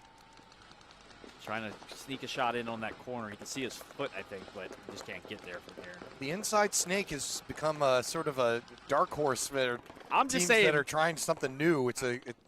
I'm just saying, we started the day off yesterday. We were the first match. We were pushing that early on, so we just kind of abandoned it because we found it better to go to the snake. And then the other thing is we lost because of people getting sick. We just didn't have the legs. Yeah. We were trying to conserve a little bit. I think it's actually a 4-on-2 now. I think Rage lost their other Dorito player, so they're in the 50 snake and 50 brick. But here come DC Matrix to the 50 brick, not aware that they're with each other. What was that? We're gonna get him mutual over there. Yeah, but it was the spin backwards and put his back to the guy. Like, I what? was worried for DC Matrix's player because he didn't have his gun up. I didn't know if a penalty was going to be assessed or not, but now it's a 3-on-1. Last player remaining for Rage in the 50 snake on this inside snake, and he's going to take a shot, battling with that Dorito side wedge. And as soon as DC Matrix figure it out, they will have their first max win of the day. So that was a prime example of the Matrix player kind of spinning around, not knowing what to do. The indecision, especially with those big bricks, they're so big to get back and forth. It takes time, guys, and you just don't have the time to spend. So pick a side, get there, and then start working it. Yeah, but you're at. And when it's like a bounty full of options when you get up to those 50 bricks, and you're just like, well, what about here? What about here? But unless you're looking for the shot on the inside, go to the outside because you're protected. There's a net over there. The spectators can't shoot you unless you're, what was that Jeremy. Yeah, I was gonna say, Speaking of old names. Yeah. We were talking about that in the stadium. Could you imagine if he was up in the top, like shooting down? Up the top, yeah. Hanging out over top of the Jumbotron. Yeah, just. So, game slowed down here. They're trying to find where the bodies are. Just taking their time. They're in no rush. Because Rage can't concede because of the score, right? Yep, I mean, they could if they were just like, okay, enough. Yeah, we're done with Let's this. Go, guys. We're over it. Moving along. I mean, nobody's shooting back at you for 2 minutes straight, though. You should be. You get those sneaky players in the middle, and I think we've had a couple people hiding out in the wedges, hiding out in the center bricks. Definitely need to burp these bunkers. These bunkers are getting overinflated right now. So that sun is beating down. I only say that because you can see where you can get shots underneath and stuff. Like we lost a player yesterday. One of the shots that came underneath because it overinflated. All right, come on, guys. Yep. Nobody's shooting at you. Yeah. So if one of you ends up dying, it'll be okay. Is that the taco truck over there? Yes, it did make its way over here. Yes, tacos again today, guys. Come on down. Tacos are awesome. I had some of the shrimp ones yesterday. They were off the chain. I sent Dan a picture from the bathroom last night at 11:30 saying, this is your fault. I blame this you. Is your fault. Listen, you admitted it on the cast yesterday. I knew the risks.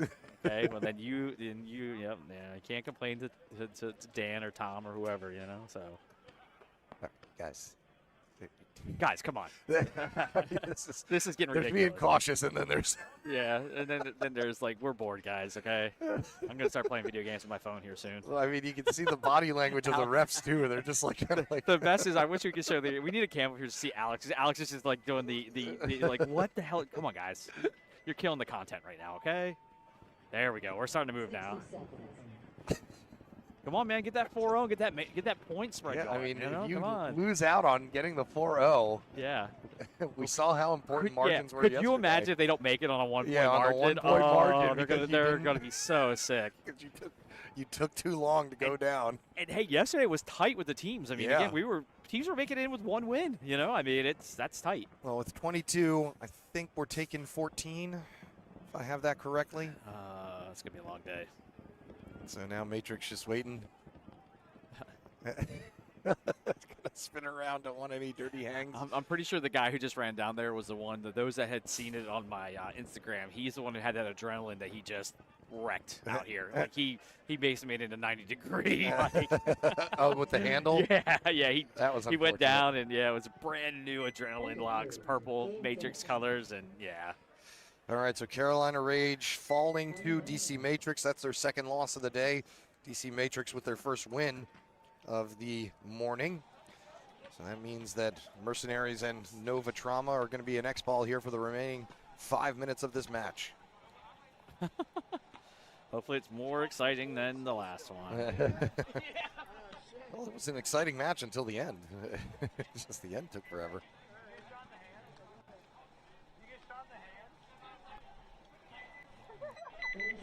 30 seconds.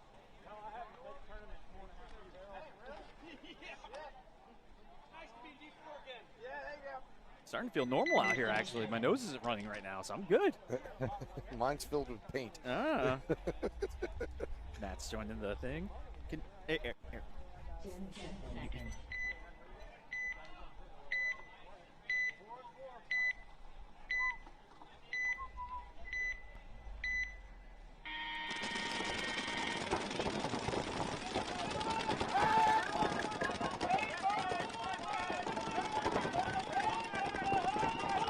All right, so starting things off here for this third point of the match. Nova Trauma had some penalty issues. And now slipping and sliding out to the Doritos side. They're going to lose one off the break. So now it's a 4-on-3 with Mercenaries dropping one of their Dorito players as well. They're going to drop another Dorito side player.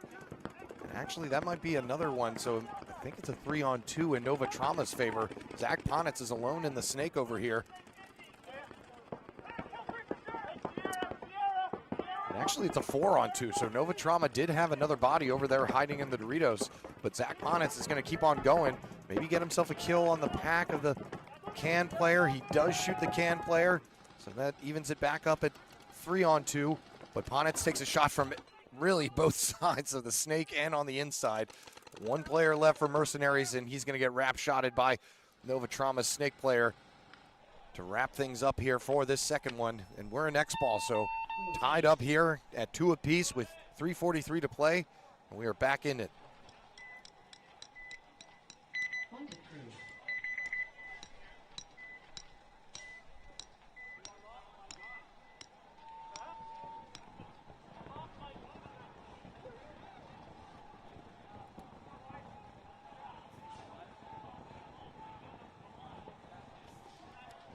So after a relatively quiet day yesterday in the penalty department, we've seen an explosion of some in these last couple of matches.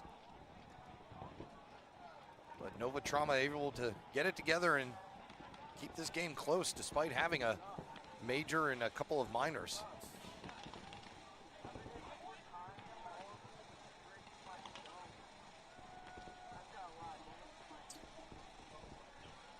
Get right back out there. Coming up next,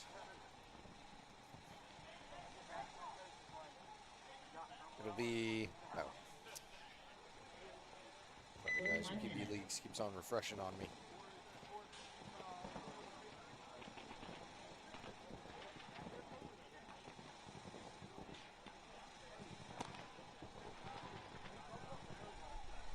So coming up next, it'll be Murdermore hopping back out here against No Ceilings, and then we'll see Heavy Petting Zoo taking on Ripper Crew.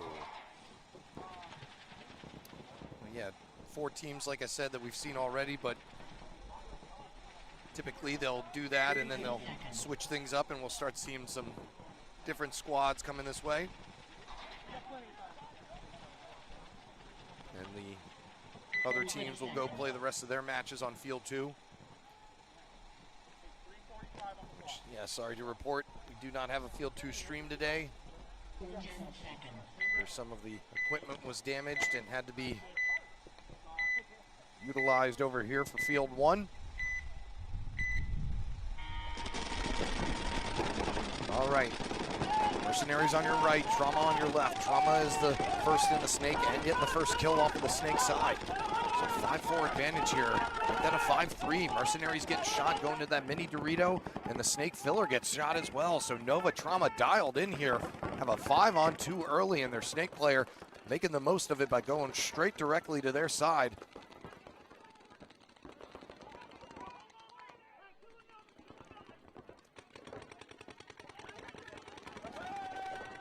Make that a 5-on-1 now. As the snake player for Nova Trauma eliminates the Dorito side. Still 5 alive, it's a 5-on-1. And he's not going to be able to deal with that pressure. So Nova Trauma with a good burn and a good answer here to get one right back in, or actually get two right back in to take the lead. That was solid. No notes. All three phases of the game were met there. That was almost like a drill. Mercenaries, I think, even said a nice game because that was perfectly executed. It's just really cool. Like I said, Nova Trauma had some success in the D5 bracket. Seeing them come back around here and showing that they are definitely forced to contend with in the D4 division. Lost their first one, but looking good here against Mercenaries, who have been around the block a time or two. Got some new players, though, from up there at Pittsburgh Paintball. Seen some, we talked about NR representation down in Tampa. We saw plenty of Pittsburgh representation down there as well.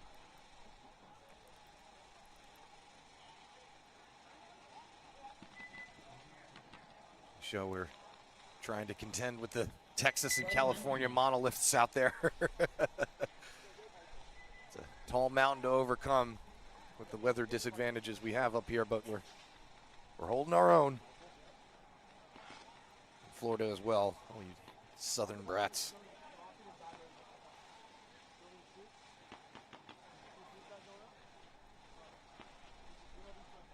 Mercenaries back out there already. They're ready to go. Like I said, let's run that back. That was not good. I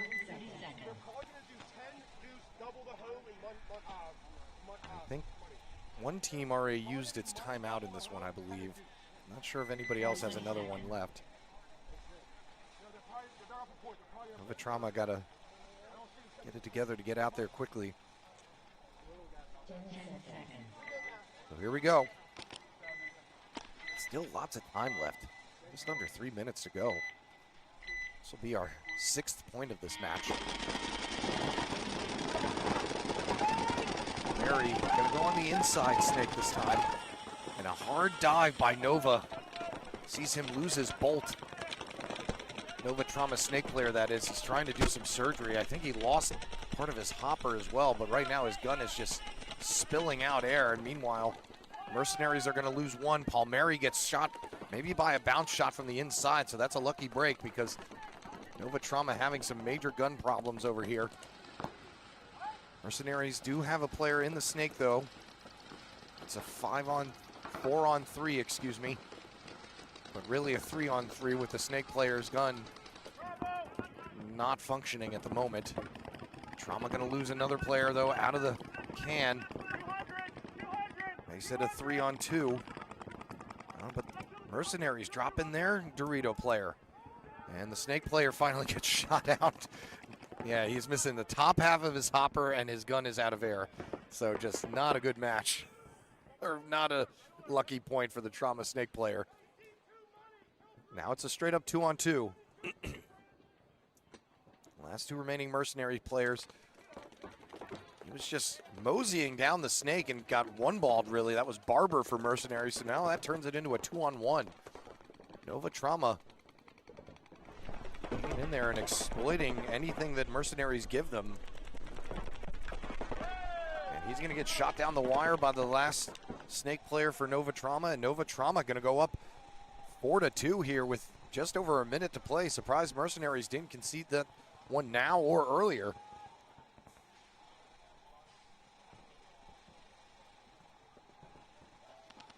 And they're going to hit the buzzer now because, yeah, they've got just 62 seconds to work with here to try and at least maybe tie it or improve the margins. They're going to have to go fast. Nova Trauma, though, like DC Matrix, turning it around after a tough first match.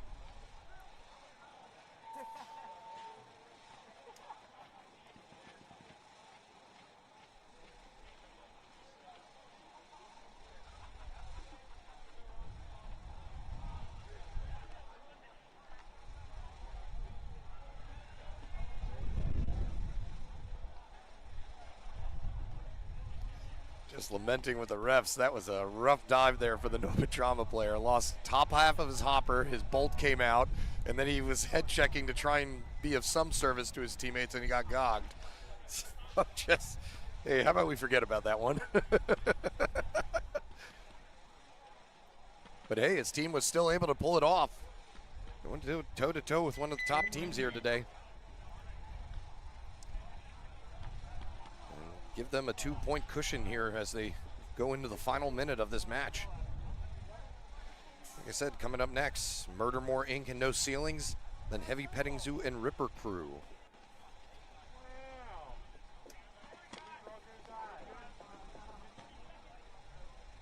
Murdermore Inc. won their first one against Carolina Rage.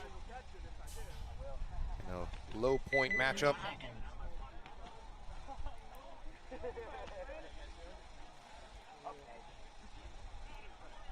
Heavy Petting Zoo dropping their first one after trying to mount a comeback against Pittsburgh Mercenaries.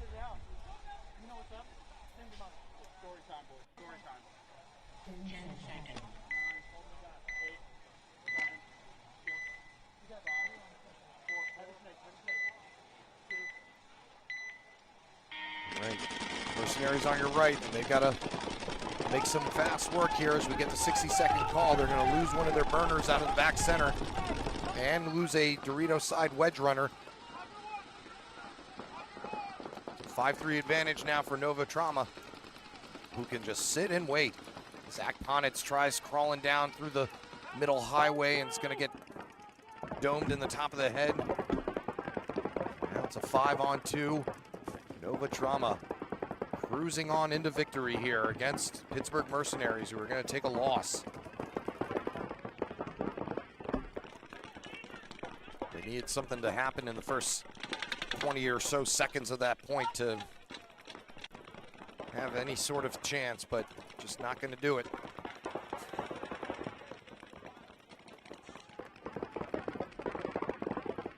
So a well-executed match by Nova Trauma garners them their first victory in the D4 division.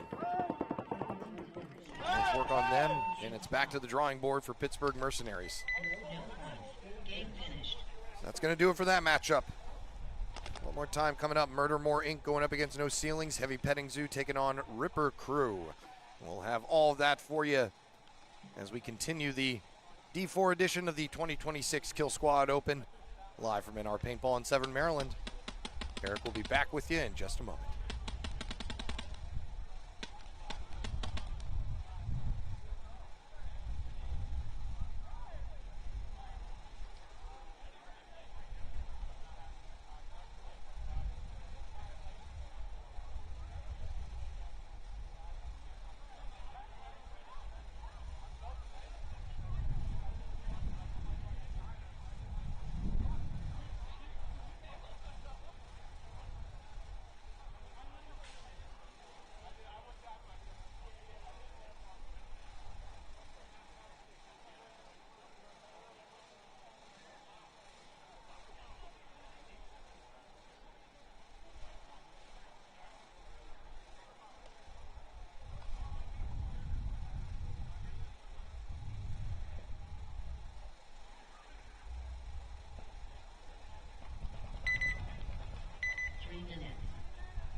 seconds.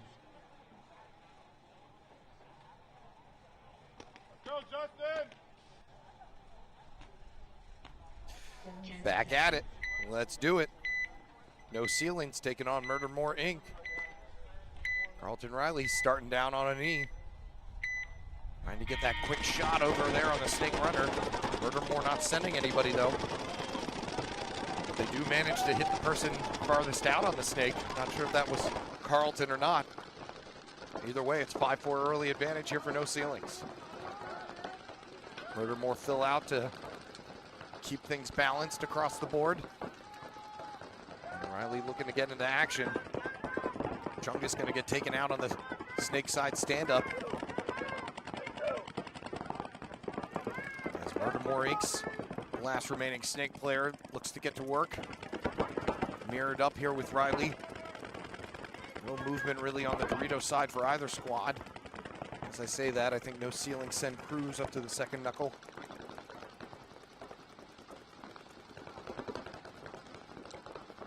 As Murdermore do the same. Riley and the snake now for no ceilings. Still 4-on-4 battle. Murdermore matching Riley's move, and just as Riley was trying to crawl to that second knuckle, just such a wide gap that you got to turn in. Makes it a 4-on-3. It might actually be a 4-on-2. I only see Cruz and Cantrell left. Oh no, Vaught's in there. Rashad's in there still, so it's a 3-on-3. Murdermore, or it's a 4-on-3, excuse me. Cruz now up to the 50 brick in the Doritos. Gonna want to watch his back as the snake player for Murdermore continues to trek.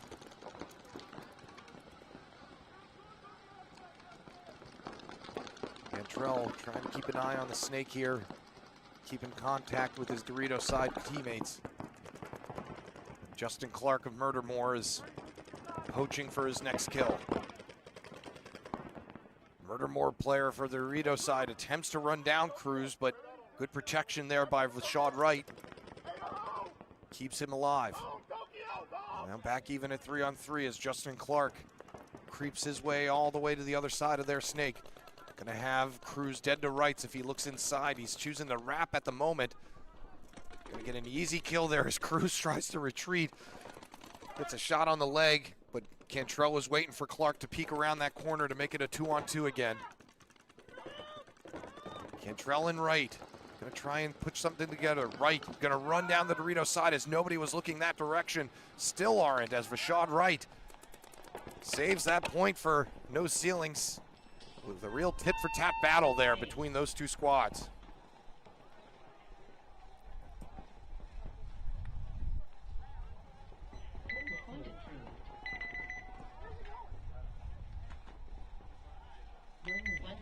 So a good point by both teams.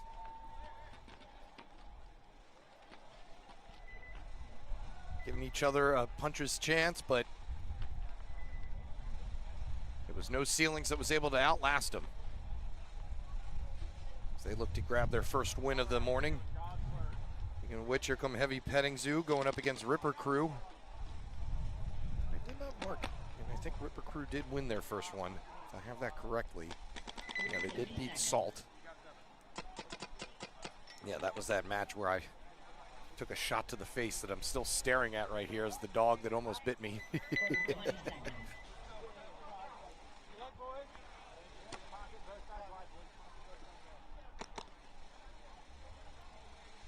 10 seconds. All right, so Heavy Petting Zoo trying to bounce back here. Ripper Crew trying to keep it rolling. Ripper Crew playing another team that probably they may have seen on 795 on their way down here. James Bauer moving up on the Dorito side for Heavy Petting Zoo. Ripper Crew bouncing out to counter. Nobody walking to the box just yet. Aiden Reynolds now up into the snake too. John Brown moving down the Dorito side.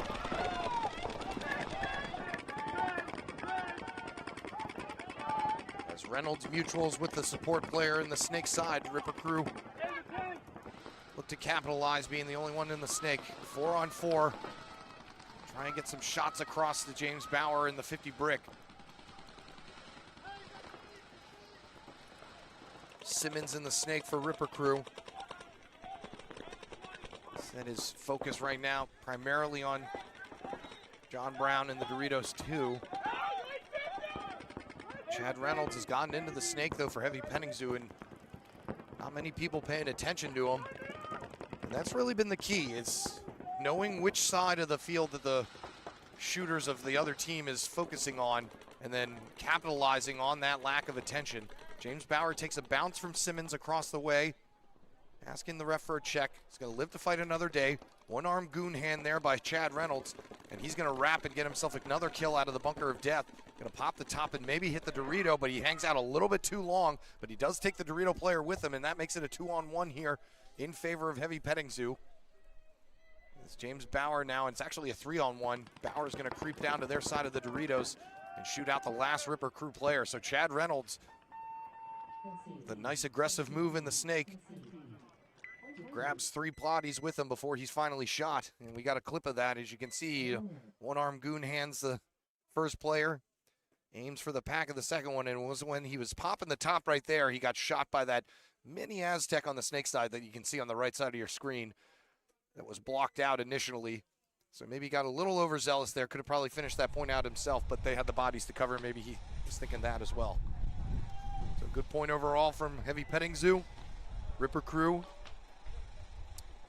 just lost the race to the crucial spots in that one.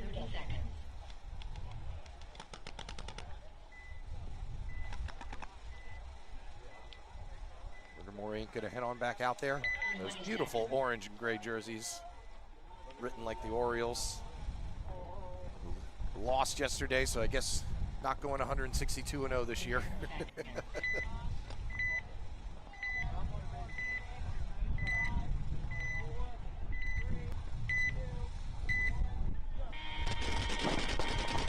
we go.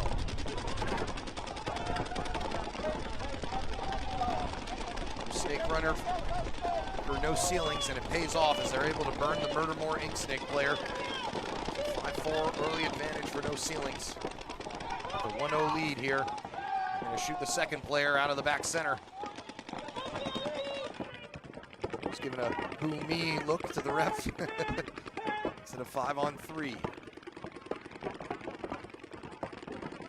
Communication for Murdermore down. I'm not hearing a lot of chatter over there. I don't know if there's been much coordination. Another player getting shot out of that Dorito side wedge. So now it's a 5-on-3, no ceilings. Haven't really had to do anything. Murdermore have just been walking into their guns. And another player walks off for Murdermore. He's the last player alive over here on this carbon stand-up. Cantrell gonna get shot, but I was waiting for Murdermore to throw in the towel as Justin Clark is not gonna be able to deal with 5 other players shooting at him. So Murdermore Inc. got to figure something else, figure something out, because they're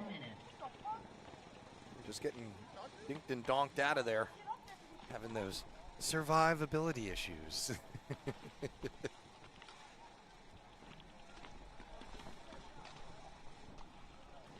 Heavy Petting Zoo going to come back out after an impressive first point. Ripper Crew, like I said, really just lost the race to the important spots last time. Heavy Petting Zoo about to walk out here with 6. John Brown told to stand down. 20 seconds. We had someone start with 4 yesterday. We haven't had anyone try starting with 6. Pro team tried pulling that off. It's an old trick of our team with my Hill teams. Did it not once but twice down in World Cup one time.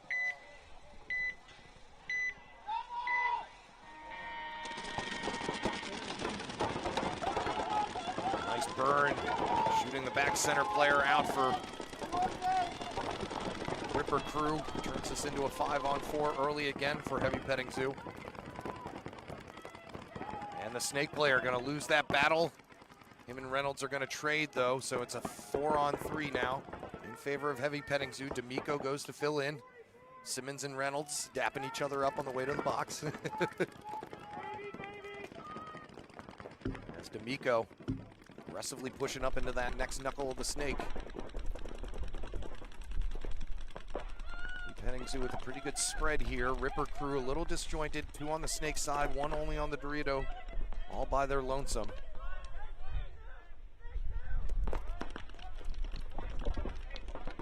Miko thought about potentially battling with him. Wants to keep an eye and see if he can maybe squeeze a shot in on that Dorito 1 while he was standing up. Miko gonna hop over the top, get clipped in the side of the head. Don't need to be battling there. Now it's even back at 3-on-3. Dorito side wedge player though turns in just the right time and nails Crenshaw on the inside. And then Heavy Petting Zoo a 1-body advantage again. Actually, they may have lost their other body, so I think it's actually a 3-on-1 here. Ripper crew. Don't know, can't tell if the Dorito corner player is talking to somebody or not. Oh, sorry, I didn't. No, Alex got it. No, I just heard you breathing in my ear. I thought somebody was behind me. That scared the hell out of me. Probably shouldn't have let that big sigh out. I apologize. It's not very good as a professional. I'm by the cough button, but yeah, there are some times when I run up the stairs and I am just working that cough button while I can catch my breath. Is Eric okay? I let a big sigh out too, just as Alex had hit the the kind of cleared the air and like get ready to talk. Like, here we go. It's like, who's behind me? Hey everybody, back. So Heavy Petting Zoo able to really outlast Ripper crew there. They took their shots as well, but it was Heavy Petting Zoo who were able to hold fast. Ripper crew really just, like I said, still losing those races to the key spots. It's been Heavy Petting Zoo getting to the 50 brick or getting to the snake faster, and when they do get there and they do clear it out like they did in the snake that time, they're just not able to stay alive. Murdermore taking the field, those orange jerseys, I love them. They almost look like they glow out there in the shade. Coloring on them. 20 seconds. How the O's looking, by the way, Eric? Won one and lost one so far. I didn't get a chance to watch the game yesterday, but a lot of runners stranded yesterday and having some offensive woes, but still early. I think we can turn it around. Maybe. Those ceilings leaving just a smidge before the buzzer. Lucky Newborn's not their base rep right now. Newborn is over head rep in the other field and completely abusing his authority. I'm kidding, but that was a joke you're making when you got the power. Like you're completely running over your head. Both teams dropping 1 off the back. So 4-on-4 here. Murdermore need to be the push team here. They're looking down 2-0. They're looking way different than they did that first match we watched them. They're definitely coming out here way more aggressive, which I like to see. Well, they're down 2-0 at the moment. Weren't really having any issues moving or anything. They were just getting shot out of their bunkers. Yeah. So use your favorite survivability issues term. Yep. You mean sucking. Yeah, you mean being bad. Don't suck. Nice wrap shot there, though, by Murder. Moore's snake player in body. Or Barty. Yeah, dude, he almost got clipped. He was like standing up over the snake, and there's still people just pulling him paint over it. So, that happened to the Heavy Petting Zoo snake player as well. He saw a lot of packs and ended up trying to stand the top. Definitely got a barrel shot in there. Not sure if the ref saw it or not. Don't think he did. Meanwhile, Cantrell almost bunkers Lombardi, but Lombardi's backup teammate happens to see him just in the nick of time. He owes that teammate a beer, man. Oh, yeah. His life. Cantrell was looking to tan his hide. Yep, saved his life. The Shaw just not able to hold on. Gonna lose this one 4-1. Going 2-1 now. Just under 5 minutes to play. Hit the buzzer, Brandon. That's an important part of winning. Well, he doesn't want to, I don't think. I think he's worried that he took some heat. So Justin Clark going to take the honors. You also wonder, because they are coming from behind that time now, you need to hit that buzzer. So, just under 5 minutes to go, so not a huge factor as of yet, but I'm saying in the aggregate, let's say they have another long point here to tie it up, and they don't have enough time to maybe try to come over and get the win. And time issues start to build up on you when you don't pay attention. And what'll probably be our final set of this bracket of teams. We'll have Ironclad going up against War Dogs next. Oh, Then yeah. Corrupt D4 will be going off against Salt. Ironclad making the jump from D5 to D4 this year. They looked good that first match. They played well last year, and they were playing D5 Racer too, so they've actually put some more effort in. I've been kind of in contact with some of the folks on the team there. Yeah, Nova Trauma also winning that last one against Pittsburgh Mercenaries coming from the D5 My understanding side too, of things. on the Ironclad side, that Southern Virginia scene is starting to pick back up again. Yeah. So it's kind of fun to see that. I used to play down there a lot during the EPL series and stuff like that. Driving past, is that Sky Zone or on 95 that I see every time I go to the beach? Yeah. That's a rough drive in the summertime coming back up north. Oh yeah. I used to hate that recently. That practice. All right, so both teams taking the snake off the Heavy Petting break. is going to lose the whole Dorito side. They managed to clear out the snake though, so Caden Reynolds is going to take advantage while he can. It's a 4-on-3 right now. The good thing is that Reynolds is in a position he can cut down the Dorito side, although it looks like they just made the big bump to Dorito 3. He's probing the snake trying to find him. Backed way off that Dorito looking cross field. And it's now a 4-on-1, I believe. Yes, just left in the snake as they take the 50 brick on the Dorito side. And they're on their side of the Doritos, and Caden Reynolds found out just a little bit later than I did. little cross-field shot. All right, so Ripper Crew waking up here, down 2-0, able to get a quick one in. Really punch back against Heavy Petting Zoo, who got caught flat-footed there.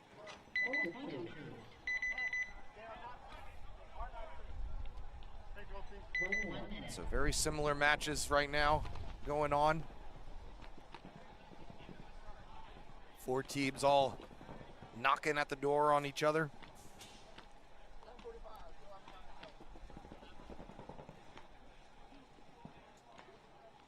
And both of the same score lines as well. So 2-1 ball game in both sets. I'm going to adjust my hat.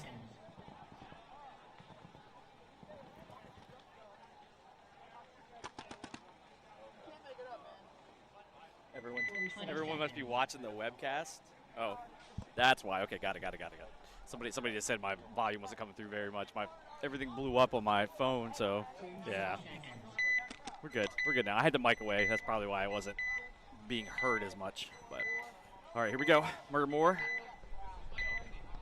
Trying to pick this one up. They're going to take, they're going to lose that whole Dorito side. Murdermore, although it is a 4-on-3 because it looks like. Yeah, they dropped one out of the Dorito side somewhere, and they're going to lose Carlton Riley as well. Now we're even at a 3-on-3. That's a big loss because he's a good gun in the snake. And they got Chungus now working all by his lonesome. Oof. It just looked like a grenade went off here in Murdermore. I mean, again, they've got the snake in the home, and that's it. Justin Clark now maneuvering into good the snake. Pickup. Yeah, gets a shot in on Chungus there. That's kill 3. He said kill 3. Is that right? Yeah. Yeah. Good job, man. Only 2 Murdermore players did not left. lose their head and just stay in this game. Let's see if they can pull this out and get the tie. It's just Cantrell in right now in the center as Justin Clark is going to probably go as far down as he can. Wright needs to let Cantrell know that he's got to either move back or move forward. And actually, I think it's a 2-on-2. Hear Youngstown over there giving their chant. Justin Burdick, their coach. Yeah, so it is a straight-up 2-on-2 as the Murdermore player backtracks to the Dorito corner. Wright and Cantrell are staying true to this cross. Not sure if Clark is aware that there's nobody left as Cantrell is going to lose that gun battle with the Murdermore player on the Dorito side. So now it's all up to Fashad Wright, and he's just going to go for it. Going all the way to the 50 brick on the Dorito side. He goes to their side of the Doritos, and he's hiding low enough, I thought, that Justin Clark wasn't able to actually see him. But finally he does get a shot in. He saw him, and he reached out and touched him. So. So that one now all tied up as Murdermore completes their dig out of the hole. Love it, love it, love it, love it. Love it we're having competitive games here like this. Yeah, it's been real back and forth. We've only had one max so far. There's not much between these squads. It's the beginning of the year. Everybody's fresh feeling it. People already cheering, trying to get Ironclad out here faster so they can see their people play. They'll be coming up next. Yep. Speaking of when I was talking about that Southern Virginia paintball scene, that was Alan Tate. For everybody who knows him, he just hit me up, said my voice was really low, so he must be consuming the stream as a consumer of all things paintball. Pot you up a little bit there. So yeah, they'll be taking on War Dogs, Corrupt D4, who we saw earlier. Yep. We'll be taking on Salt, who shot me in the face. Still epic, man. God, that ball. Just the way it dented the net, guys. The net, dented it. Like, it's got a... Well, I said on it earlier before you got back, it's the dog that almost bit me, just staring at me in the face now. Let me know how precious life is. John better never let me come over here to the field with a ladder, because I'm going to get a stencil and do a bullseye on the other side of the net. Remember how Infamous used to tag the nets and stuff, you know? Like, I'm going to do that with a bullseye, yeah. That actually needs to happen for us up here. Snake taken off the break by Heavy Petting Zoo as well as Ripper Crew. Ripper Crew, though, going to drop the first Dorito body as D'Amico. Yeah, just took one as he broke the corner there. Gets a yellow nose on his way to the second knuckle of the snake. And was smart enough not just to stand up because there was hella paint in the air coming his way. So it'll be a 4-on-4 here. As Ripper Crew look to continue down the snake player with a that's what I was just saying. Pod. He's got all the pods. It looks like he looks like he's hit one of those pods. No, that's rub. Is there's it rub? a ton of rub on his whole side of that. Yeah, I can't see that. I can see the pod. It looks like he got hit. It's not out of the realm for somebody that many pods going through a snake to take one in the pack as he's going through. So a 3-on-3 here. Danielle Ziobrin trying to work with Pope and Reynolds. As I think it's Brink for Ripper Crew. I think that's Brinkley. Yep. They've got personnel in the right positions, but they need to cross it up. Like that wing needs to look across. Let Danielle keep looking at Dorito side, and then work the snake. Work the inside of the snake of this one. Well, that can is just putting paint on the outside of the propeller, trying to catch Reynolds crawling. There Reynolds able to out-snap his mirror. Go all the way, baby. All the way Don't down if he can. Just go. This snake lends itself to just be able to go all the way down the propeller. As the ref checks out the Ripper Crew. Ziobrin moves over to the Dorito 3, and then the home player gets clipped out by either her wrapping or by Pope behind him. There it is. We're going to get a concession, so another 2-point lead for Heavy Petting Zoo. Poor Reynolds. He was doing all that crawl, all that work just to get a concession, not to get that last kill. Why? Yeah.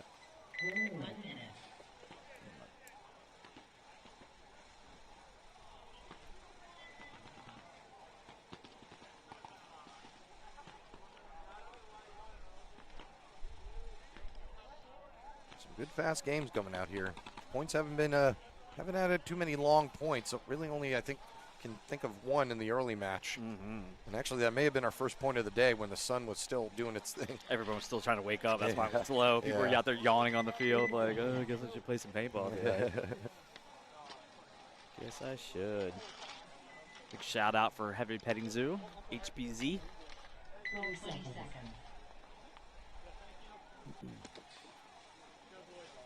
So I made a rookie mistake last night, Eric. Didn't charge my phone. Oh, boy. I was staying at someone else's house. I had a hard time finding a plug. That was part of it. I didn't want to tear his house apart to find an open plug. Through the house at night.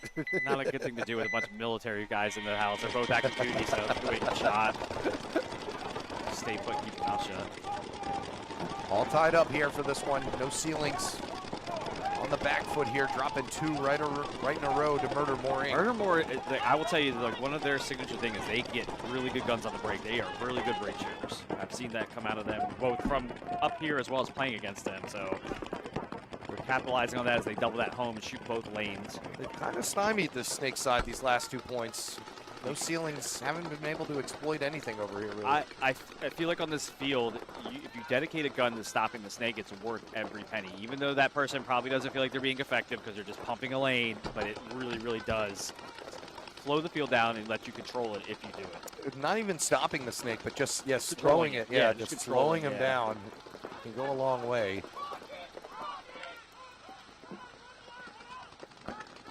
Everybody settling in here now, knowing the crucialness of this point. We're probably gonna, this could possibly be the last point of this match, the way everybody's settled in now. Digging in, yep. Good bump out to the 90 seconds left to go.